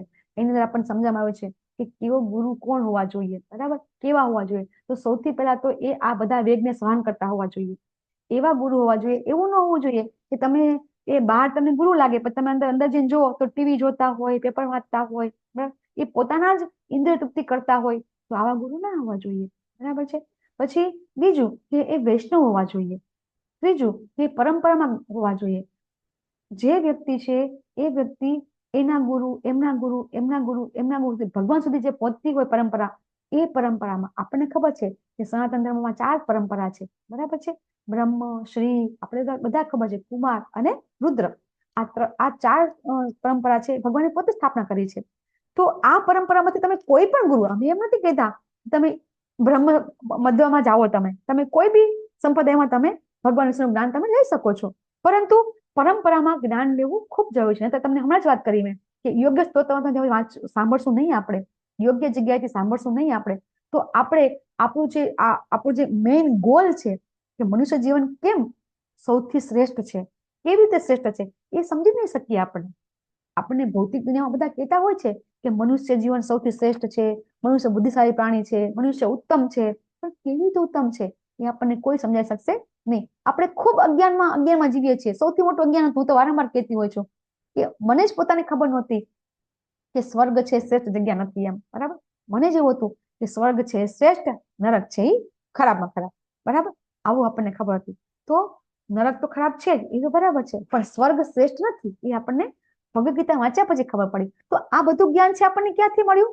તો કે પરંપરામાંથી જ્ઞાન લેવાથી. તો આ 2 વસ્તુ છે, એ 2 વસ્તુ ખૂબ ખૂબ ખૂબ મહત્વની છે કે પરંપરામાંથી જ્યારે જ્ઞાન લેશું આપણને, તો આ બધું જે છે ને, મિથ્યા અહંકાર છે, બરાબર, પછી જે આપણે પવિત્રતા છે, પછી અનાસક્તિ, આ વિરક્તિ છે, બરાબર, ઇન્દ્રિય પદાર્થનો ત્યાગ છે, બરાબર, આત્મનિયંત્રણ છે, પછી આ બધી વસ્તુ છે આપણને ઓટોમેટિક થઈ જશે. આજે આટલામાંથી આપણે કોઈ વ્યક્તિ એવી નથી કે જેને કેવું પડે કે તું આ કર, તું આ કર, ઓટોમેટિક થઈ જાય છે, બરાબર. 4 નિયમોનું પાલન કરવાનું જ આપણે ખાલી કહીએ છીએ, બરાબર. છતાં પણ પેલા એ પણ આપણે લેવલ 1માં આપણે એ પણ નથી કહેતા. શું કહીએ છીએ? ખાલી જપ કરો. છોડવાનું કઈ કહેતા નથી, આપણે કરવાનું કહીએ છીએ. શું કહીએ છીએ? પ્રસાદ ધરાવો. શું કહીએ છીએ આપણે? યાત્રામાં આવો. શું કહીએ છીએ આપણે? માળા કરો, બરાબર ને. લેવલ 1માં આપણે એ જ કહેતા હોઈએ છીએ, કારણ કે કરવાથી બધું છૂટી જશે. મેં તમને શું કીધું કે રાજકોટ થી અમદાવાદ જવું હોય તો અમદાવાદ તરફ જશો, રાજકોટ ઓટોમેટિક આગું થઈ જશે. તો આપણે કરવાનું છે, છોડવાનું કઈ નથી. ધીરે ધીરે છૂટી જશે, એ પ્રયત્ન કરવાની જરૂર નથી. તો આ જ્ઞાન છે આપણને કેવી રીતે આવ્યું? તો કે પરંપરામાંથી જ્ઞાન લેવાથી. તો ચોક્કસથી આપણે પરંપરામાં જ્ઞાન લેવું જોઈએ, બરાબર. અને સૌથી વસ્તુ જે આ બધું જ્ઞાન પણ ક્યારે મળશે? નમ્રતા હશે તો, વિનમ્રતા હશે ને તો આપણને એવા જ્ઞાન લેવા માટે આપણને એવા સદગુરુ મળી જશે, એવા વૈષ્ણવ મળી જશે, બરાબર. લલિતમાં પ્રભુજી જેવા, શશી માતાજી જેવા, બરાબર, વૈષ્ણવ છે એનો સંગ થશે અને રોજ થશે આપણને, બરાબર ને. હમણાં તો અંતાક્ષરી ચાલતી હતી તો માતાજી રોજ મજા આવતી હતી ને, કેટલી બધી અંતાક્ષરી. કાલે આપણે ગુજરાત જીતી ગયું ગઈકાલે કે એટલી બધી મહેનત કરી હતી કે મજા એટલી આવી, એટલા શ્લોક પાકા થઈ ગયા બધાને. જે લોકો ઇનએક્ટિવ હતા, બરાબર, કે જે કોઈ ક્લાસમાં આવતા નહોતા, બરાબર, એ આવતા થઈ ગયા, બરાબર ને. કાલે એમણે પોતે કીધું કે હું પોતે કોઈ ક્લાસમાં એક્ટિવ નહોતી થઈ અને આમાં આવી ગઈ હું એમ. તો કહેવાનો મિનિંગ શું છે કે નો ડાઉટ કે આપણી ભક્તિમાં ઉપર, જો આપણે એવું નથી કે લેવલ 1 લેવલ 2 કર્યું એટલે આપણે આગળ વધશું જ તે, બરાબર. નો ડાઉટ તમે બધા લેવલ 5 માં બધા આવી ગયા છો, લેવલ 5 પણ કરો છો, પણ લેવલ 5 કર્યા પછી પણ જરૂરી નથી કે તમે લેવલ 6 લેવલ 7 કરો, બરાબર. ધીમે ધીમે નીચે પણ આવી જવાય, એવું જરૂરી નથી. પણ ભક્તોનો સંગ કરવાથી ચોક્કસથી આપણને શું થશે? આપણને સદગુરુ પ્રાપ્ત થશે. અને બધાને સદગુરુ પ્રાપ્ત થાય એવી બધાએ પ્રયત્ન કરવા જોઈએ. એ કરવાથી જ આપણને આ બધું જ્ઞાન છે ઓટોમેટિક પ્રાપ્ત થઈ જશે, બરાબર. તો આગળ લેવું છે પ્રભુજી? બધા તમે કહેતા હોય તો આગળ લઉં, ને તો પછી આપણે કન્ક્લુડ કરીએ. કાલે લઈએ, એક લઈ લેશું, 13 થી 19 શ્લોક લઈ લેશું. હા લઈ લ્યો ને લઈ લો માતાજી. માતાજી, અમારે તો રજા જ છે, ઘરે નવરા જ છીએ. હા એટલે મારે યાદ રજા છે ને કાલે પાછું એટલે, મારે કાલે હમ સવારે મારે 9 આવજો વાગે જોબ પછી હશે તો આપણે આજે લઈ લઈએ, બરાબર ને? 19 નો માતાજી આવજો અટેન્ડન્સ હજુ નથી આવી. એકવાર આવી ગઈ છે અટેન્ડન્સ, ફરીથી, હા એકવાર આવી ગઈ, બીજી વાર મૂકી દે માતાજી. હા હા, હરે હા કૃષ્ણ માતાજી. હા, હરે કૃષ્ણ માતાજી. માતાજી અંતાક્ષરીના શબ્દો બહુ અઘરા હતા હો, પણ શબ્દ વાળું જે હતું ને એ તો બહુ અઘરું હતું. પણ પ્રાસ પછી સાથે આપતા સાચી હતા વાત ને એ પ્રભુજી, શબ્દ નહોતો. આપણે તો ઉપરથી જાય, બહુ ખબર જલ્દી નથી પડતી. હા, ના શબ્દોમાં તો ના, કાંઈ નવું શીખવા મળ્યું. નહીંતર અંતાક્ષરી તો ગીતા વિદ્યાલયમાં ખૂબ રમાડી છે. અમે પણ શબ્દ આપતા, ધનંજય ને ભક્ત ને આવા બધા આપતા એમ. પણ આ તો સુખ દુઃખ ને એને બદલે પ્રાસ હતા સાથે, અઘરા અઘરા. હા એટલે બહુ ઈ તો સરસ બહુ અઘરું પડતું હતું. પણ તમે લોકોએ સારું ગુજરાતી હતું. પાર્ટીને ધન્યવાદ દેવા પડે. ખૂબ હા મહેનત. બધાએ મહેનત બહુ કરી હતી, મહેનત બહુ કરી મહેનત હતી બહુ બધાએ. કરી છે, અને જીતી કર્મનું ગયા, ફળ મહેનત નું ભગવાન ફળ આપે. મળ્યું ને માતાજી, હા જીતી ગયા બધા. ખરેખર એટલે મજા તો આવી ભગવાન કહે છે, અંતાક્ષરીમાં, હો. મને સોંપી દે, કર્મ કર, ફળ મને સોંપી દે. તો હા ફળ હા તરત મળ્યું. છેલ્લે અમે એ જ કર્યું હતું. છેલ્લે ભગવાને કીધું હવે જે થવું હોય થાય, કીધું હવે એવું કરી દીધું હતું છેલ્લે. હવે સાચી પ્રશ્ન 6 નો જવાબ, બરાબર? જ્ઞેય, બરાબર? જ્ઞાનનો ઉદ્દેશ શું છે? તો આપણને બધાને ખબર છે કે આપણે આ બધું જ્ઞાન આજે અંતાક્ષરી રહીમાં આપણે, પછી આપણે ભજનની, આપણે તો ગુજરાતમાં તો ભજનમાં નંબર 1, કાલ તો પાર્થ પ્રભુજી કે આપણે તો નંબર 1 સિવાય કોઈ જોતું જ નથી કે. પછી મીટિંગમાં બહુ, પછી તો આપણી મીટિંગ મસ્ત થઈ હતી. પછી તો પાર્થ પ્રભુજી કે આપણે તો હવે આપણે તો પેલું કે પેલી આપણે ટેવ પડી ગઈ, નંબર 1 ને જ આવવો જોઈએ એમ. તો આપણો ડ્રામામાં નંબર 1 આવશે જ હવે, એવી આશા છે આપણને. પ્રેક્ટિસ તો કરીએ જ છીએ બધા અત્યારે. તો આજે હવે ભગવાન આપણને જવાબ આપે છે જ્ઞેય. જ્ઞેય એટલે શું? બરાબર? કે આપણે જ્ઞાન સમજી ગયા, બરાબર? કે શરીર અને શરીરના ગાતાને જાણવી લઈએ એટલે કે એને જ્ઞાન કહેવાય, બરાબર? તો આ જ્ઞાનની જે પ્રક્રિયા છે, બરાબર છે, અને એ સુધી જે પહોંચવાનું છે, અંતિમ ગોલ છે, બરાબર, એ આપણે હવે સમજવાનું છે કે કઈ રીતે આપણો જે ઉદ્દેશ છે, આપણે બ્રહ્મ, પરમાત્મા અને ભગવાન, બરાબર, એમાં જે આપણે આત્મા વિશે અને પરમાત્મા વિશે જ્ઞાન લીધું આપણે, તો આપણે ખરેખર આપણો ગોલ શું છે? તો કે પરમાત્માથી ઉપર કોણ છે? ભગવાન. આપણે ક્યાં પહોંચવાનું છે? ભગવાન સુધી પહોંચવાનું છે, બરાબર? તો જે લોકોને બ્રહ્મનું જ્ઞાન છે, બ્રહ્મ સુધી પહોંચે છે, પરમાત્મા સુધી પહોંચે છે, સારું છે, ખરાબ નથી. પણ આપણો ગોલ તો શ્રેષ્ઠ છે. ગુજરાતીઓ તો શ્રેષ્ઠ જ જોઈએ બધાને, બરાબર ને? ગુજરાતી લોકોને બધું શ્રેષ્ઠ જ જોઈએ છે. તો આપણો શ્રેષ્ઠ ગોલ છે આપણો ભગવાન, બરાબર? તો ભગવાન કહે છે કે હવે હું તને એવું જ્ઞાન આપીશ, બરાબર, કે જે જાણીને તું બ્રહ્મનું નિત્ય આસ્વાદન. હવે આ બ્રહ્મ એટલે કે અહીંયા બ્રહ્મનો અર્થ આપણે આત્મા કરવાનો છે, બરાબર? બ્રહ્મનો અલગ અલગ આપણે આગળ સમજી ગયા છે કે બ્રહ્મના અલગ અલગ જગ્યાએ અલગ ઉદ્દેશ થાય છે, બરાબર? તો આ જે આત્મા છે એ આત્મા શું છે? બરાબર? તો કે અનાદિ છે, ભગવાનને આધીન છે, ભૌતિક જગતની હારે એને કઈ લેવા દેવા નથી. આત્માને આ ભૌતિક જગત હારે કઈ લેવા દેવા નથી. અને એ સાહેબ, તો એ જ્ઞાન છે, એ જ્ઞાન આપણને આજે ભગવાન કે હું તને આજે આપીશ, બરાબર? જો આપણે બધાને આજ જોતું હતું ને, ભક્તિ શું કામ કરવાની હતી આપણે? કે ભગવાનને પ્રાપ્ત કરવા માટે, બરાબર છે, ભગવાન સુધી પહોંચવા માટે, ભગવાનનો પ્રેમ પ્રાપ્ત કરવા માટે. તો એ પ્રેમ પ્રાપ્ત કરવો હશે તો ભગવાન કહે છે કે તને આ જ્ઞાન તારે જાણવું પડશે, બરાબર? તો એ જ્ઞાન આજે આપણે જોઈ રહ્યા છીએ. તો અહીંયા આપણે આ સ્લાઇડમાં જોઈશું, બરાબર? ભગવાન છઠ્ઠો શ્લોક છે, જ્ઞેય વિશે કહે છે, બરાબર? કે સૌથી પહેલા ભગવાન જ્ઞાનનું વર્ણન કરે છે, બરાબર? અને પછી ભગવાન શું કહે છે? પરમાત્મા કોણ છે? પેલા કે આત્મા કોણ છે, પછી પરમાત્મા કોણ છે, પછી આપણે એ આત્મા અને પરમાત્માને જાણી લેવાથી આપણને કયો આનંદ પ્રાપ્ત થશે એ આજે આપણે જોઈશું, બરાબર? તો હવે અહીંયા આપણને ભગવાનના વિરાટ રૂપનું પાછું દર્શન થઈ રહ્યું છે, બરાબર? કે અહીંયા એવું કહેવામાં આવ્યું છે, જો એક વિરાટ રૂપ આપણે જોયું અગિયારમા અધ્યાયમાં, બરાબર છે ને? આપણે શું જોયું? અગિયારમા અધ્યાયમાં. હવે અહીંયા આપણને એ જે વિરાટ સ્વરૂપ બતાવે છે એમાં એવું જ બતાવે છે કે એમના હસ્ત, ચરણ, નેત્ર, મસ્તક, મુખ અને કર્ણ સર્વત્ર વ્યાપ્ત છે. એ રીતે પરમાત્મા સર્વ વસ્તુઓમાં અવસ્થિત છે. હવે અહીંયા આપણને ભગવાન સમજાવે છે કે ભગવાન કણે કણમાં છે. આપણે તો અત્યારે શું સમજાતા હતા કે ભગવાન છે એ આપણા હૃદયમાં જ છે. ના, એવું નથી. દરેક હૃદયમાં છે, એ સિવાય કણે કણમાં છે. કોને કણે કણમાં ભગવાન દેખાયા હતા? કણે કણમાં ભગવાન કોને દેખાયા હતા? પ્રહલાદ મહારાજને, બરાબર ને? પ્રહલાદ મહારાજને કણે કણમાં દેખાયા હતા. પછી બીજા કોને દેખાયા હતા? બધે ભગવાન દેખાતા હતા. એમને જ્યાં જોયું ભગવાન દેખાય. એમને ઘણા બધા છે ભક્તો તો નરસિંહ મહેતા, મીરાબાઈને જેલમાં દેખાણા હતા, બરાબર. જાનાબાઈને હા, જાનાબાઈને છાણામાં દેખાણા હતા. ગોરા જાનાબાઈ કુંભાર ને ગોરા કુંભારને માટે જે પોતાના પુત્ર કરતા જે ખબર નથી પડતી, બરાબર. બધે ભગવાન દેખાય છે એમને, બરાબર. તો આવી દ્રષ્ટિ પણ આપણી થઈ જશે. ક્યારે થઈ જશે? કે જ્યારે આપણને આ જ્ઞાન થઈ જશે. ત્યારે હજી આપણને આ જ્ઞાન થઈ ગયું નથી. આપણે ખાલી આપણે કહીએ ને કે આપણે પુસ્તકીય જ્ઞાન છે આપણને. હજી આપણે આ જ્ઞાન આપણું ખરું, પણ આપણે કેવું જ્ઞાન છે? પુસ્તકીય જ્ઞાન કહેવાય. આપણને આ ખબર પડી ખરી, પણ હજી આપણે એ વસ્તુ સુધી પહોંચ્યા નથી. જ્ઞાન આપણે પ્રાપ્ત કરી લીધું નથી. જ્ઞાન થયું ખરું, જ્ઞાન થવું અને જ્ઞાન પ્રાપ્ત થઈ જવું. દાખલા તરીકે મારી પાસે મારી થાળીમાં રોટલી પડી હોય તો હું રોટલી જોઉં ખરી, પણ હજી ખાધી નથી, એને ઉતારી નથી, પચાવી નથી, કઈ કર્યું નથી. આપણે બધું જ્ઞાન તો લઈએ છીએ, બરાબર. છતાં પણ આપણને ખબર છે કે અહીં બધે ભગવાન છે. જો બધે ભગવાન હોય, તમને ખબર છે એક પ્રભુપાદના એક શિષ્ય છે, નામ મને બીજું લખ્યું છે, તો એમાં પ્રભુપાદ કે છે એ શિષ્યને તો આપણે જે પ્રભુપાદની જેટલી બુકો છે ને, એ બધી બુકોને એ જયારે આમ ખોલે ને એટલે દંડવત પ્રણામ કરે. પેલા બુક ખોલતી વખતે આપણી ભગવદ ગીતા, ભાગવતમ, કૃષ્ણ બુક જેવી બુક કઈ બી હોય, એ બુક ખોલે ને પેલા દંડવત પ્રણામ કરે અને પછી બુક ખોલે કે આ સ્વયં ભગવાન છે.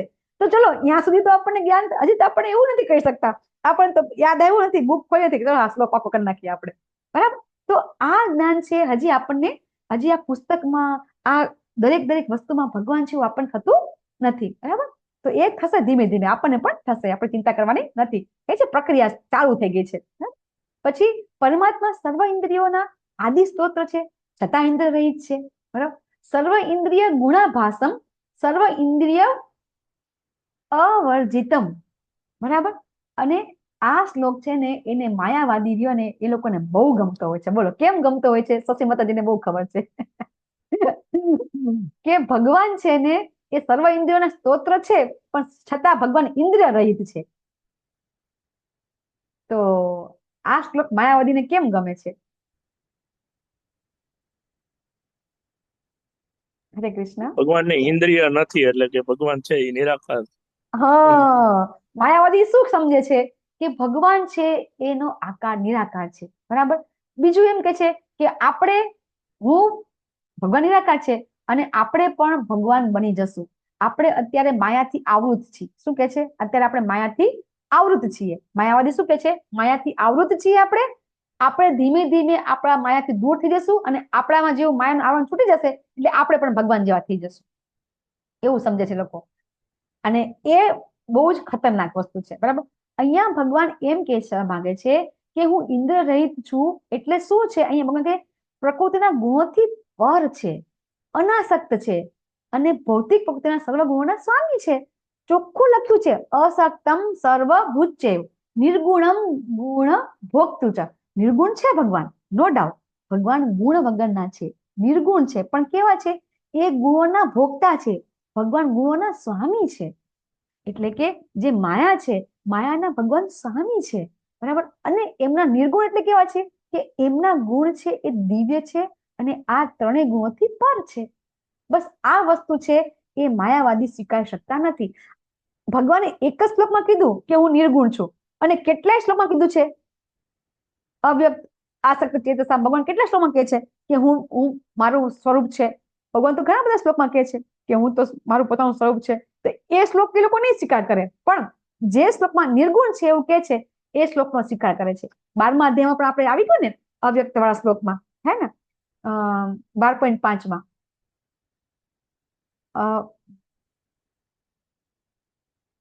કોઈ શ્લોક યાદ હોય તો? ક્લેશ અધિકતર ક્લેશામ અવ્યક્ત આસક્ત ચેતસામ અવ્યક્તા હિ ગતિ દુઃખમ દેહવદ્ભિર વ્યાપ્તતે વ્યાપતે. ભગવાન શું કે છે 12મા અધ્યાયના 5મા શ્લોકમાં કે આ દેહ છે ને, બરાબર, આ દેહને અવ્યક્તની ઉપાસના કરવી અઘરી છે. કરી શકો છો પણ અઘરી છે. જે લોકો નિરાકારની ઉપાસના કરે છે એ ભગવાન કે છે વાંધો નહીં, ભગવાન એમાં ના તો પાડતા નથી, પણ પછી માયાવાદી શું કરી નાખે છે? આખો એ નિરાકારમાંથી એ માયા તરફ જતા રહે છે, એને પોતાને ભગવાન માનવા માંડે છે. અને આ જ કારણે આપણો જન્મ થયો છે, બરાબર. આ જ અધ્યાયની અંદર પ્રભુપાદ છે એ બીજા કે ત્રીજા શ્લોકમાં સમજાવે છે કે આપણો બધાનો જન્મ શું કામ થયો? આપણે કહીએ છીએ કે ઈચ્છાના કારણે થયો, ચલો બરાબર, કે આપણે ઈચ્છા કરી કે ભાઈ અમારે પણ ભગવાન બનવું છે, બરાબર, અને આપણે આવી ગયા. પણ ખરેખર સાચી વસ્તુ એ છે કે આપણે ભગવાનને ભૂલી ગયા ને એટલે જ આપણો જન્મ થયો. ઈચ્છા પ્રમાણે તો આપણો અલગ અલગ જન્મ થાય છે, અલગ અલગ યોનિમાં જન્મ થાય છે, પણ આપણે ભગવાનને ભૂલી જ દીધા આપણે, અને એના કારણે આપણે પોતાને શું થયું, ભગવાનને ભૂલી અને આપણે પોતે ભગવાન બનવાની કામના બની. આપણે બધા જ ભગવાન બની ગયા છે અત્યારે, બોલો. આપણે બધાને ભગવાનની કામના હતી ને એટલે જ આપણી અને ઈચ્છા ભગવાન આપણે પૂરી કરી દીધી. આપણે ભગવાને આપણી એ ઈચ્છા પૂરી કરી દીધી ભગવાન બનવાની. કેવી રીતે ઈચ્છા પૂરી કરી આપણે બધાની? ભગવાન બનવાની કામના સાથે આપણે જન્મ લીધો અને આપણે બધા ભગવાન બની પણ ગયા. હું તમે માતા પિતા બની ગયા ને. માતા પિતા બની ગયા. હું વારંવાર કહેતી હોઉં છું કે આપણી ઈચ્છા હતી ભગવાન બનવાની, માતૃદેવો ભવ પિતૃદેવો ભવ, થઈ ગયા ને ભગવાન આપણે, બરાબર ને? તો જેટલા કોઈ આમાં કદાચ કોઈ હશે કોઈ બેચલર, તો એના માટે આ નહીં લાગુ પડે. બાકી આપણે ભગવાન બનવાની કામના, ભગવાનની જ ઈર્ષા કરી, ભગવાન તમે જ ભગવાન, અમે ભગવાન ન બનીએ, બરાબર? લેવલ 2 છે એટલે આપણે બોલાય, બાકી લેવલ 1 હોય તો ન બોલાય, બરાબર છે? ભગવાનને આપણે ભગવાન બનવું હતું ને એટલે જ આપણે અહીંયા આપણો જન્મ થયો, બરાબર? અને આપણી ઈચ્છા ભગવાને તરત પૂરી કરી દીધી. ભગવાને આપણને સ્વતંત્રતાનો ગુણ આપ્યો છે ને એટલે આપણે તરત ઈચ્છા આપણી પૂરી થઈ ગઈ અને આપણે બધા ભગવાન બની ગયા. પણ ભગવાન છે એ ત્રણેય ગુણોથી પર છે, બરાબર? આપણે આગળ 6ઠા અધ્યાયમાં શીખી ગયા, બરાબર, કે ગુણા આપણે કેવા છીએ? ગુણાધીન છીએ, બરાબર છે? આપણે ગુણાધીન છીએ. ભગવાન છે ને એ ગુણાધીશ છે, બરાબર છે? અને ગુણાતીત છે. ગુણાધીશ અને ગુણાતીત છે. આપણે પણ ક્યાં સુધી પહોંચી શકીએ છીએ? આપણે શું થઈ શકીએ છીએ? આપણે ગુણાધીન છીએ, તો ગુણાધીનમાંથી આપણે ક્યાં જવાનું છે? આપણે ગુણાતીત તરફ જવાનું છે, બરાબર? આપણે પણ ગુણાતીત બની શકીએ છીએ, આપણે ગુણાધીશ બની શકતા નથી, બરાબર? એ ખાલી ભગવાન જ છે. પછી ભગવાનની ઇન્દ્રિય દિવ્ય કેવી રીતે છે? તો આપણે સમજીએ છીએ કે ભગવાનને ભોગ ધરાવીએ છીએ તો ભગવાન આંખથી કાનથી જમી શકે છે, બરાબર છે? તો આ વસ્તુ છે આપણે અહીંયા શીખવાની છે આ શ્લોકની અંદર. હવે ભગવાન છે ને આ શ્લોકમાં પણ આપણે બહુ સરસ ભગવાન છે, હું અંદર પણ છું, બહાર પણ છું, બરાબર? ભગવાન છે અતિમાંથી સૂક્ષ્મ છે અને અતિમાંથી વિરાટ પણ છે. ભગવાન અતિ દૂર પણ છે, અતિ નજીક છે. અચિંત્ય ભેદાભેદમાં શ્લોક આવી ગયા, બરાબર ને? આ શ્લોક છે અચિંત્ય ભેદાભેદનો શ્લોક છે, બરાબર છે? કે ભગવાન છે કઈ રીતે બહાર પણ છે ને અંદર પણ છે. અને આપણે તમે લેવલ 5 માં આવશો ને તો આની આપણે એક્સરસાઇઝ કરીએ છીએ, કેવી રીતે અંદર પણ છીએ અને એનું આપણે એક્ઝામ્પલ આપવાનું. ચલો તમારી પાસે કોઈ એક્ઝામ્પલ છે? ભગવાન અંદર છે ને બહાર છે, સૂક્ષ્મ પણ છે, વિરાટ પણ છે, દૂર પણ છે, નજીક પણ છે. એક પણ એક્ઝામ્પલ હોય તો બોલો તમે, કોઈની પાસે કઈ બી ગમે તે એક, અંદર ને બહાર. અંદર એટલે પરમાત્મા તરીકે આપણી અંદર છે, યસ પ્રભુજી. અર્ચા વિગ્રહ તરીકે બહાર છે. યસ, અર્ચા વિગ્રહ તરીકે. અને કણે કણમાં પ્રભુજી કહી શકાય ને, કણે કણમાં છે બહાર તો. કણે કણમાં. હા, આમ તો કણે કણમાં છે, બરાબર ને? અને આપણા શરીરની અંદર પરમાત્મા તરીકે છે, બરાબર? પછી અતિમાં અતિ સૂક્ષ્મ છે તો કણમાં છે, બરાબર? અને આખું આ ભૌતિક જગત છે ભગવાનનું છે એ ભગવાનના વિરાટ રૂપમાં છે, તો ભગવાન બહુ જ વિરાટ પણ છે. અતિ દૂર છે, અતિ નજીક છે, આ પણ તમે કહી શકો છો. નજીકમાં નજીક પરમાત્મા તરીકે નજીક છે, દૂર ક્યાં છે? પરમાત્મા તરીકે છે ને પરમધામમાં પોતાનું. હા, એમ ભગવાન છે એ ભગવાનના જે 3 સ્વરૂપ છે આપણને ખબર છે, બરાબર છે? બ્રહ્મ, પરમાત્મા અને ભગવાન, બરાબર? તો બ્રહ્મ છે તે જ છે, બરાબર? પરમાત્મા તરીકે આપણા હૃદયમાં છે. અને એ એમના જ્યારે એમને અહીંયા જગતમાં આવવું હોય છે ત્યારે એ અલગ અલગ રૂપે ભગવાન આવે છે, બરાબર? સૌથી પહેલા ભગવાન 3 મહાવિષ્ણુ તરીકે આવે છે, પછી વિષ્ણુમાંથી અલગ અલગ અવતાર આવે છે, બરાબર? સ્વયં કોઈક વાર ભગવાન આવે છે, દ્વાપર યુગમાં પણ આવી ગયા. બાકી એ વૃંદાવન ચંદ્ર તરીકે તો ભગવાન છે નિત્ય ક્યાં છે? ગોલોકાધામ, બરાબર? તો એ રીતે ભગવાન દૂર પણ છે, નજીક પણ છે.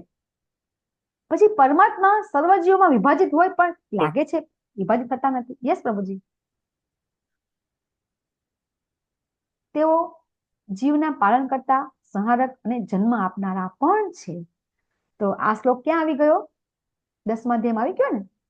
ભગવાન શું છે? અહમ સર્વસ્ય પ્રભવો, બરાબર? ભગવાન કહે છે કે હું જ બધું મારામાંથી આવે છે, બરાબર? ભગવાન કહે છે ને કે હું બધું દરેક વસ્તુ મારા મધ્ય દરેક વસ્તુ જન્મ હું જ આપું છું, બરાબર. પછી ભગવાન છે એ દરેકે દરેક કણમાં છે, તો એવું લાગે આપણને કે ભગવાન છે વિભાજિત થઈ ગયા, પણ ભગવાન વિભાજિત થતા નથી. દરેકે દરેકના હૃદયમાં ભગવાન છે, પણ વિભાજિત થતા એવું છે નહીં કે ભગવાન અલગ અલગ જગ્યાએ છે. એ કોણ એવું સમજે છે કે જેનામાં સમદ્રષ્ટિ નથી, તે લોકો એવું લાગે છે કે દાખલા તરીકે કોઈ એમ કે છે કે કોઈ કાગડો છે, કોઈ હંસ છે, કોઈ ગાય છે, કોઈ મનુષ્ય છે. પણ જયારે આપણી જે દ્રષ્ટિ છે એ જયારે અધ્યાત્મ થઈ જશે, આપણી દ્રષ્ટિ આધ્યાત્મિક દ્રષ્ટિ થઈ જશે, ત્યારે આપણને શું ખબર પડશે કે દરેકે દરેક જીવ છે એમાં પરમાત્મા છે, પણ એના કર્મ પ્રમાણે એને અલગ અલગ યોની મળેલી છે. એવી રીતે આપણને પણ આપણે જેવા કર્મ કરશું એવી આપણને યોની મળશે. આવું જ્ઞાન છે ભગવાન કહે છે આપણને પ્રાપ્ત થઈ જશે. ત્યારે આપણને એવું ક્યારેય નહીં લાગે કે ભગવાન છે ડિવાઇડેડ છે. ભગવાન હંમેશા એક જ છે, એવું આપણને અહીંયા સમજાવે છે ભગવાન. પછી ભગવાન છે ને એ દરેકે દરેક વસ્તુઓના પ્રકાશમાન સ્ત્રોત છે. તેઓ ભૌતિક અંધકારથી પર છે, અગોચર છે, જ્ઞાન છે, જ્ઞાનના વિષય છે, જ્ઞાનનું લક્ષ્ય છે અને સોના હૃદયમાં સ્થિત છે. વારંવાર વારંવાર વારંવાર કેમ એકને એક વસ્તુ આવે છે, બરાબર. તમને આમ જોવા જઈએ તો આગલા 3 શ્લોક છે એનો મિક્સિંગ શ્લોક છે, બરાબર ને. છતાં પણ ભગવાન આપણને કહે છે, શું કામ કહે છે? અર્જુનજી તો સમજી જાય છે, આપણે સમજી શકતા નથી. એટલે ભગવાન છે આપણને કહે છે કે હું છું ને, હું જ જે છે એ હું પ્રકાશ છું, બરાબર. તમને જયારે કોઈ જ્ઞાન થઈ જાય, જો આપણને ઘણી વખત એવું થતું હોય છે, ઘણી વખત દુરંદેશ થતી હોય છે કે આપણે ખરાબ કર્મ કરતા કરતા અટકી જઈએ છીએ, બરાબર. ઘણી વખત આપણે નિર્ણય ખરાબ લઈ લઈએ છીએ, કંઈક આપણે ઉત્કૃષ્ટ નિર્ણય લઈ લઈએ, આપણે કંઈક આપણે આપણા મનને આમ જેને કહેવાય કે આપણે હર્ટ થઈ જઈએ, પછી આપણે એમ થાય કે ના ના આ તો નથી કરવું, બરાબર. પણ પછી એકદમ ભગવાન જ આપણને પ્રકાશ આપે, ના ના આ તારે ન કરવું જોઈએ અથવા તો આ તારે કરવું જોઈએ. તો આવું જે થાય છે એને જ કહેવાય અંધકારમાંથી પ્રકાશ. જો અંધકારમાંથી પ્રકાશ એટલે કે એવું નહીં કે લાઇટ કરવી અંધારામાંથી, બરાબર. આપણા હૃદયની અંદર પ્રકાશ થવો. કે ઘણી વખત બધાના અનુભવ હશે, તમે બધા કહી શકો છો કે ક્યારેય પણ તમને એવું થયું હશે કે કંઈક ખોટું કરતા કરતા હા ના આ નથી કરવું, હવે તો આ જ કરવું છે. આપણા અનુભવ આપણને આનંદ થાય છે, અને પછી એ જે જયારે આપણે એ વસ્તુ કરીએ ત્યારે આપણને થાય કે હા આ વસ્તુ જો ન કરી હોત તો આપણે આથી વંચિત થઈ જતા આપણે, બરાબર. તો આ જે જ્ઞાન છે એ ભગવાન છે એ આપણા હૃદયમાં ચૈત્ય ગુરુ તરીકે બિરાજમાન છે. પરમાત્મા તરીકે તો ખરા, બરાબર. પણ હજી જેની પાસે ગુરુ જેની પાસે નથી, જેની પાસે ગુરુ છે એને તો ગુરુ મહારાજ આદેશ આપી દે છે, બરાબર. અમારા જીવન તો અમને છે ને એક વખત નક્કી થઈ જાય ને કે હા ગુરુ મહારાજે કીધું આ કરવું, પછી એની હાવ હા અમુક સંજોગો થઈ જાય તમે ના પાડી દઈએ સેવાની, બરાબર. પણ અમુક જો બધું વસ્તુ આપણે સેવા આપણે જે બી કરીએ છીએ ને એની આપણે સેવા જ કરીએ છીએ. આપણે પોતે માળા કરીએ, જપ કરીએ તો પણ આપણે સેવા કરતા કહેવાય. આપણે પ્રસાદ લઈએ ને તો પણ સેવા જ કહેવાય. આપણે ભગવાનને ભોગ ધરાવેલો પ્રસાદ ખાઈએ છીએ તો એ પણ આપણા સેવા જ થઈ ગઈ છે. તો આપણે જયારે કઈ પણ સેવા લઈએ છીએ ને તો અમે તો સેવા લઈએ છીએ ને અમે ગુરુ મહારાજની કૃપા જ કહીએ છીએ. અને એટલે પછી અમે એ સેવા લીધા પછી એ સેવા કર્યા પછી અમે પાછા પડતા નથી, કારણ કે ગુરુ મહારાજની કૃપા થઈ જાય છે સેવા કરવામાં. તો પછી આપણે કોઈ પણ નિર્ણય લઈએ ને તો એ સેવા છે, અને જ્યારે એ ભગવાન વચ્ચે આવે છે ને તો એ સેવા જ થઈ જાય છે. તો પછી એ સેવા કરવામાં ક્યારેક કંઈક આપણે એમ થાય કે હા નથી કરવું, અને પછી જયારે આપણને થાય કે ના ના આ તો કરી લેવું જોઈએ. હા, દાખલા તરીકે આ અંતાક્ષરી હતી, બરાબર. તો ઘણા લોકો એવા હતા કે છેલ્લે વાઇલ્ડ કાર્ડ, દાખલા તરીકે સોળાંગી માતાજી આવ્યા હતા, બરાબર. તો એમને કઈ એવી ઈચ્છા હતી નહીં કે હું પાર્ટિસિપેટ કરે, પણ પછી આવ્યા. ઘણા બધા પાર્ટિસિપેટ એવા હતા પાછળથી આવ્યા હતા, માધવી મણી માતાજી આવ્યા હતા, આવી ગયા હતા બધા પાછળથી. નો ડાઉટ કે પાર્ટિસિપેટ ન કર્યું પણ આવી ગયા હતા ખરા. તો એ રીતે છેલ્લે પણ આપણને ભગવાન છે એ આપણને અંદેશો આપી દે છે કે તમારે આ કરવાનું છે એમ. પણ આપણે એ જે કઈ આપણને મોટિવેશન મળે, જે આપણને ભગવાન આપણને સંદેશો આપે એને તરત આપણે કેટલા ગ્રહણ કરીએ છીએ. જો એ વસ્તુ આપણી કેટલી ભૌતિક દુનિયા પ્રત્યે આસક્તિ છે ને એની પર ડિપેન્ડ કરે છે, બરાબર. જેટલી આસક્તિ આપણને થશે ને, બરાબર, એટલું આપણે ગુરુ મહારાજનો આદેશ કે ભગવાન આદેશ આપણે નહીં સ્વીકારી શકીએ. તો જે આ એક્ઝામ્પલ તો યાદ રાખવાનું, રાજકોટથી અમદાવાદ જવું હોય તો અમદાવાદ જતા પછી રાજકોટને નહીં યાદ કરવાનું, રાજકોટમાં શું હશે, રાજકોટમાં એ યાદ જ નહીં કરવાનું, તો અમદાવાદ જવાશે જ નહીં, બરાબર ને. તો એ રીતે આપણે જયારે હવે એક વખત આપણે નક્કી કરી લીધું, બરાબર છે, કે મારે મેં દીક્ષા લીધી છે અથવા મારે દીક્ષા લેવી છે, બરાબર. પછી એ નિર્ણયને પછી પાછો ઠેલવાનો નહીં. જો આ ભૌતિક જગતમાં રહીએ છીએ, ઘણા ઇન્સિડન્સ એવા આવશે, બરાબર, કે જેમાં આપણને થશે કે ના હવે તો આપણથી આ નહીં થાય, આપણથી આ નહીં કરીએ. પણ એક વખત દ્રઢતા નિર્ણય કરી લીધો કે મારે આ કરવું છે, અહીંથી પાછા પડવાનું નથી. અને એના માટેનો એક જ ઉપાય છે. કયો ઉપાય છે? હું વારંવાર કહું છું, એક જ ઉપાય છે. આપણે મહામંત્ર માતાજી. હા, હરે કૃષ્ણ મહામંત્ર.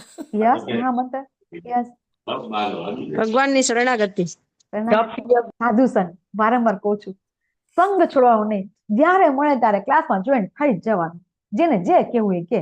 આ શું આખો દી કાનમાં ભૂમડા ધરાઈ રાખે છે, આ શું આખો દી મોબાઈલ જોજો કરે છે, જે કેવું એ કે, બરાબર. કારણ કે આપણે બધા બહુ નસીબદાર છીએ કે આપણને 24 કલાકમાં 12 કલાક સત્સંગ મળે છે. સવારના 4 વાગ્યાથી 12 કલાક નહીં, વધારે, રાતના 12 વાગ્યા સુધી આપણને સત્સંગ મળે છે. સવારના 4 વાગ્યાથી રાતના 10 વાગ્યા સુધી સત્સંગ મળે છે આપણને. તો આપણે સત્સંગમાં આપણે જોડે જ જવાનું. જ્યાં ભક્તિ ઉત્સાહ હોય, લેવલ 1 હોય, 2 હોય, ભાગવતમ, જે સાંભળવા મળે, ભક્તિ સદાચાર, બરાબર, અંતાક્ષરી, અથવા નાટક, ડ્રામામાં તમે ભાગ લો તો કઈ વાંધો નહીં. ડ્રામાની પ્રેક્ટિસમાં આવો. તમને પ્રેક્ટિસમાં આવશો તો તમને ડ્રામામાં પાર્ટિસિપેટ કરવાનું મન થશે.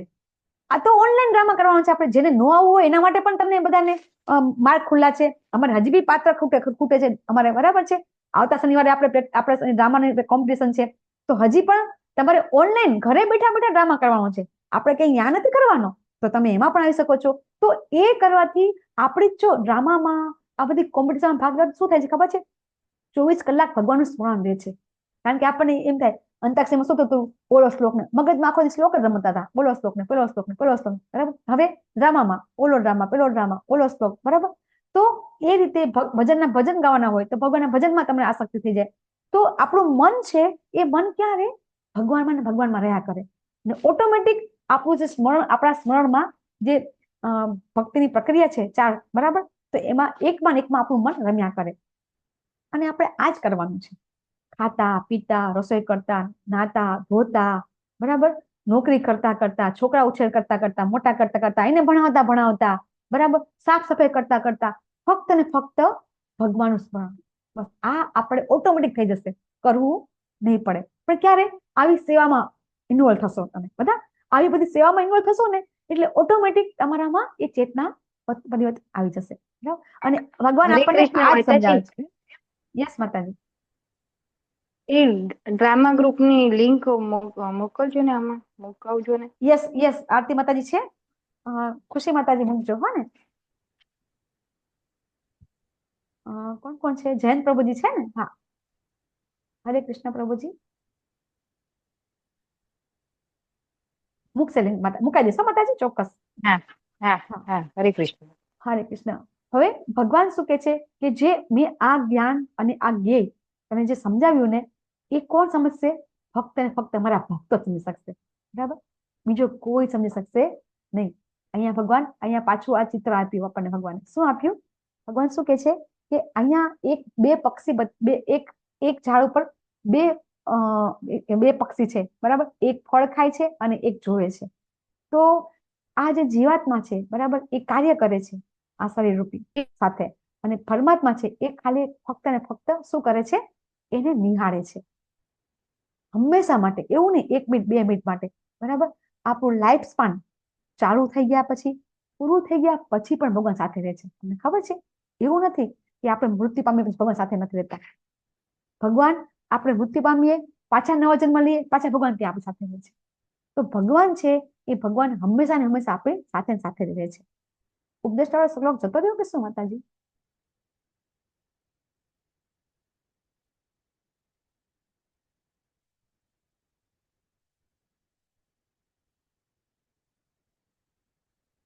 કેટલામો શ્લોક છે ઉપદેષ્ટા વાળો શ્લોક? હવે આવશે. બરાબર, ઓકે. તો અહીંયા ભગવાન 19 શ્લોકમાં સમજાવે છે કે મેં જે જ્ઞાન આપ્યું છે એ જ્ઞાન કોણ સમજી શકશે? ફક્ત ને ફક્ત ભક્તો સમજી શકશે, બાકી કોઈ સમજી શકશે નહીં. નહીં યોગી, નહીં કર્મી, નહીં જ્ઞાની, બરાબર, કોઈ વ્યક્તિ સમજી શકશે નહીં. ફક્ત ને ફક્ત મને કોણ સમજી શકશે? ભક્તો. ભગવાન અહીંયા છેલ્લા શ્લોકમાં કહે છે, બરાબર. તો તમારો ખૂબ ખૂબ ધન્યવાદ. વાંછા કલ્પતરુભ્યશ્ચ કૃપા સિંધુભ્યૈવ ચ પતિતાનાં પાવનેભ્યો વૈષ્ણવેભ્યો નમો નમઃ. અનંત અનંત કોટી વૈષ્ણવની જય. જગત ગુરુ શિલા પ્રભુપાદની જય. સદગુરુદેવની જય. ભગવદ ગીતા ભાગવતમ ચૈતન્ય ચરિતામૃત રામાયણ મહાભારતની જય. હરે કૃષ્ણ કૃષ્ણ કૃષ્ણ હરે હરે, હરે રામ રામ રામ હરે હરે.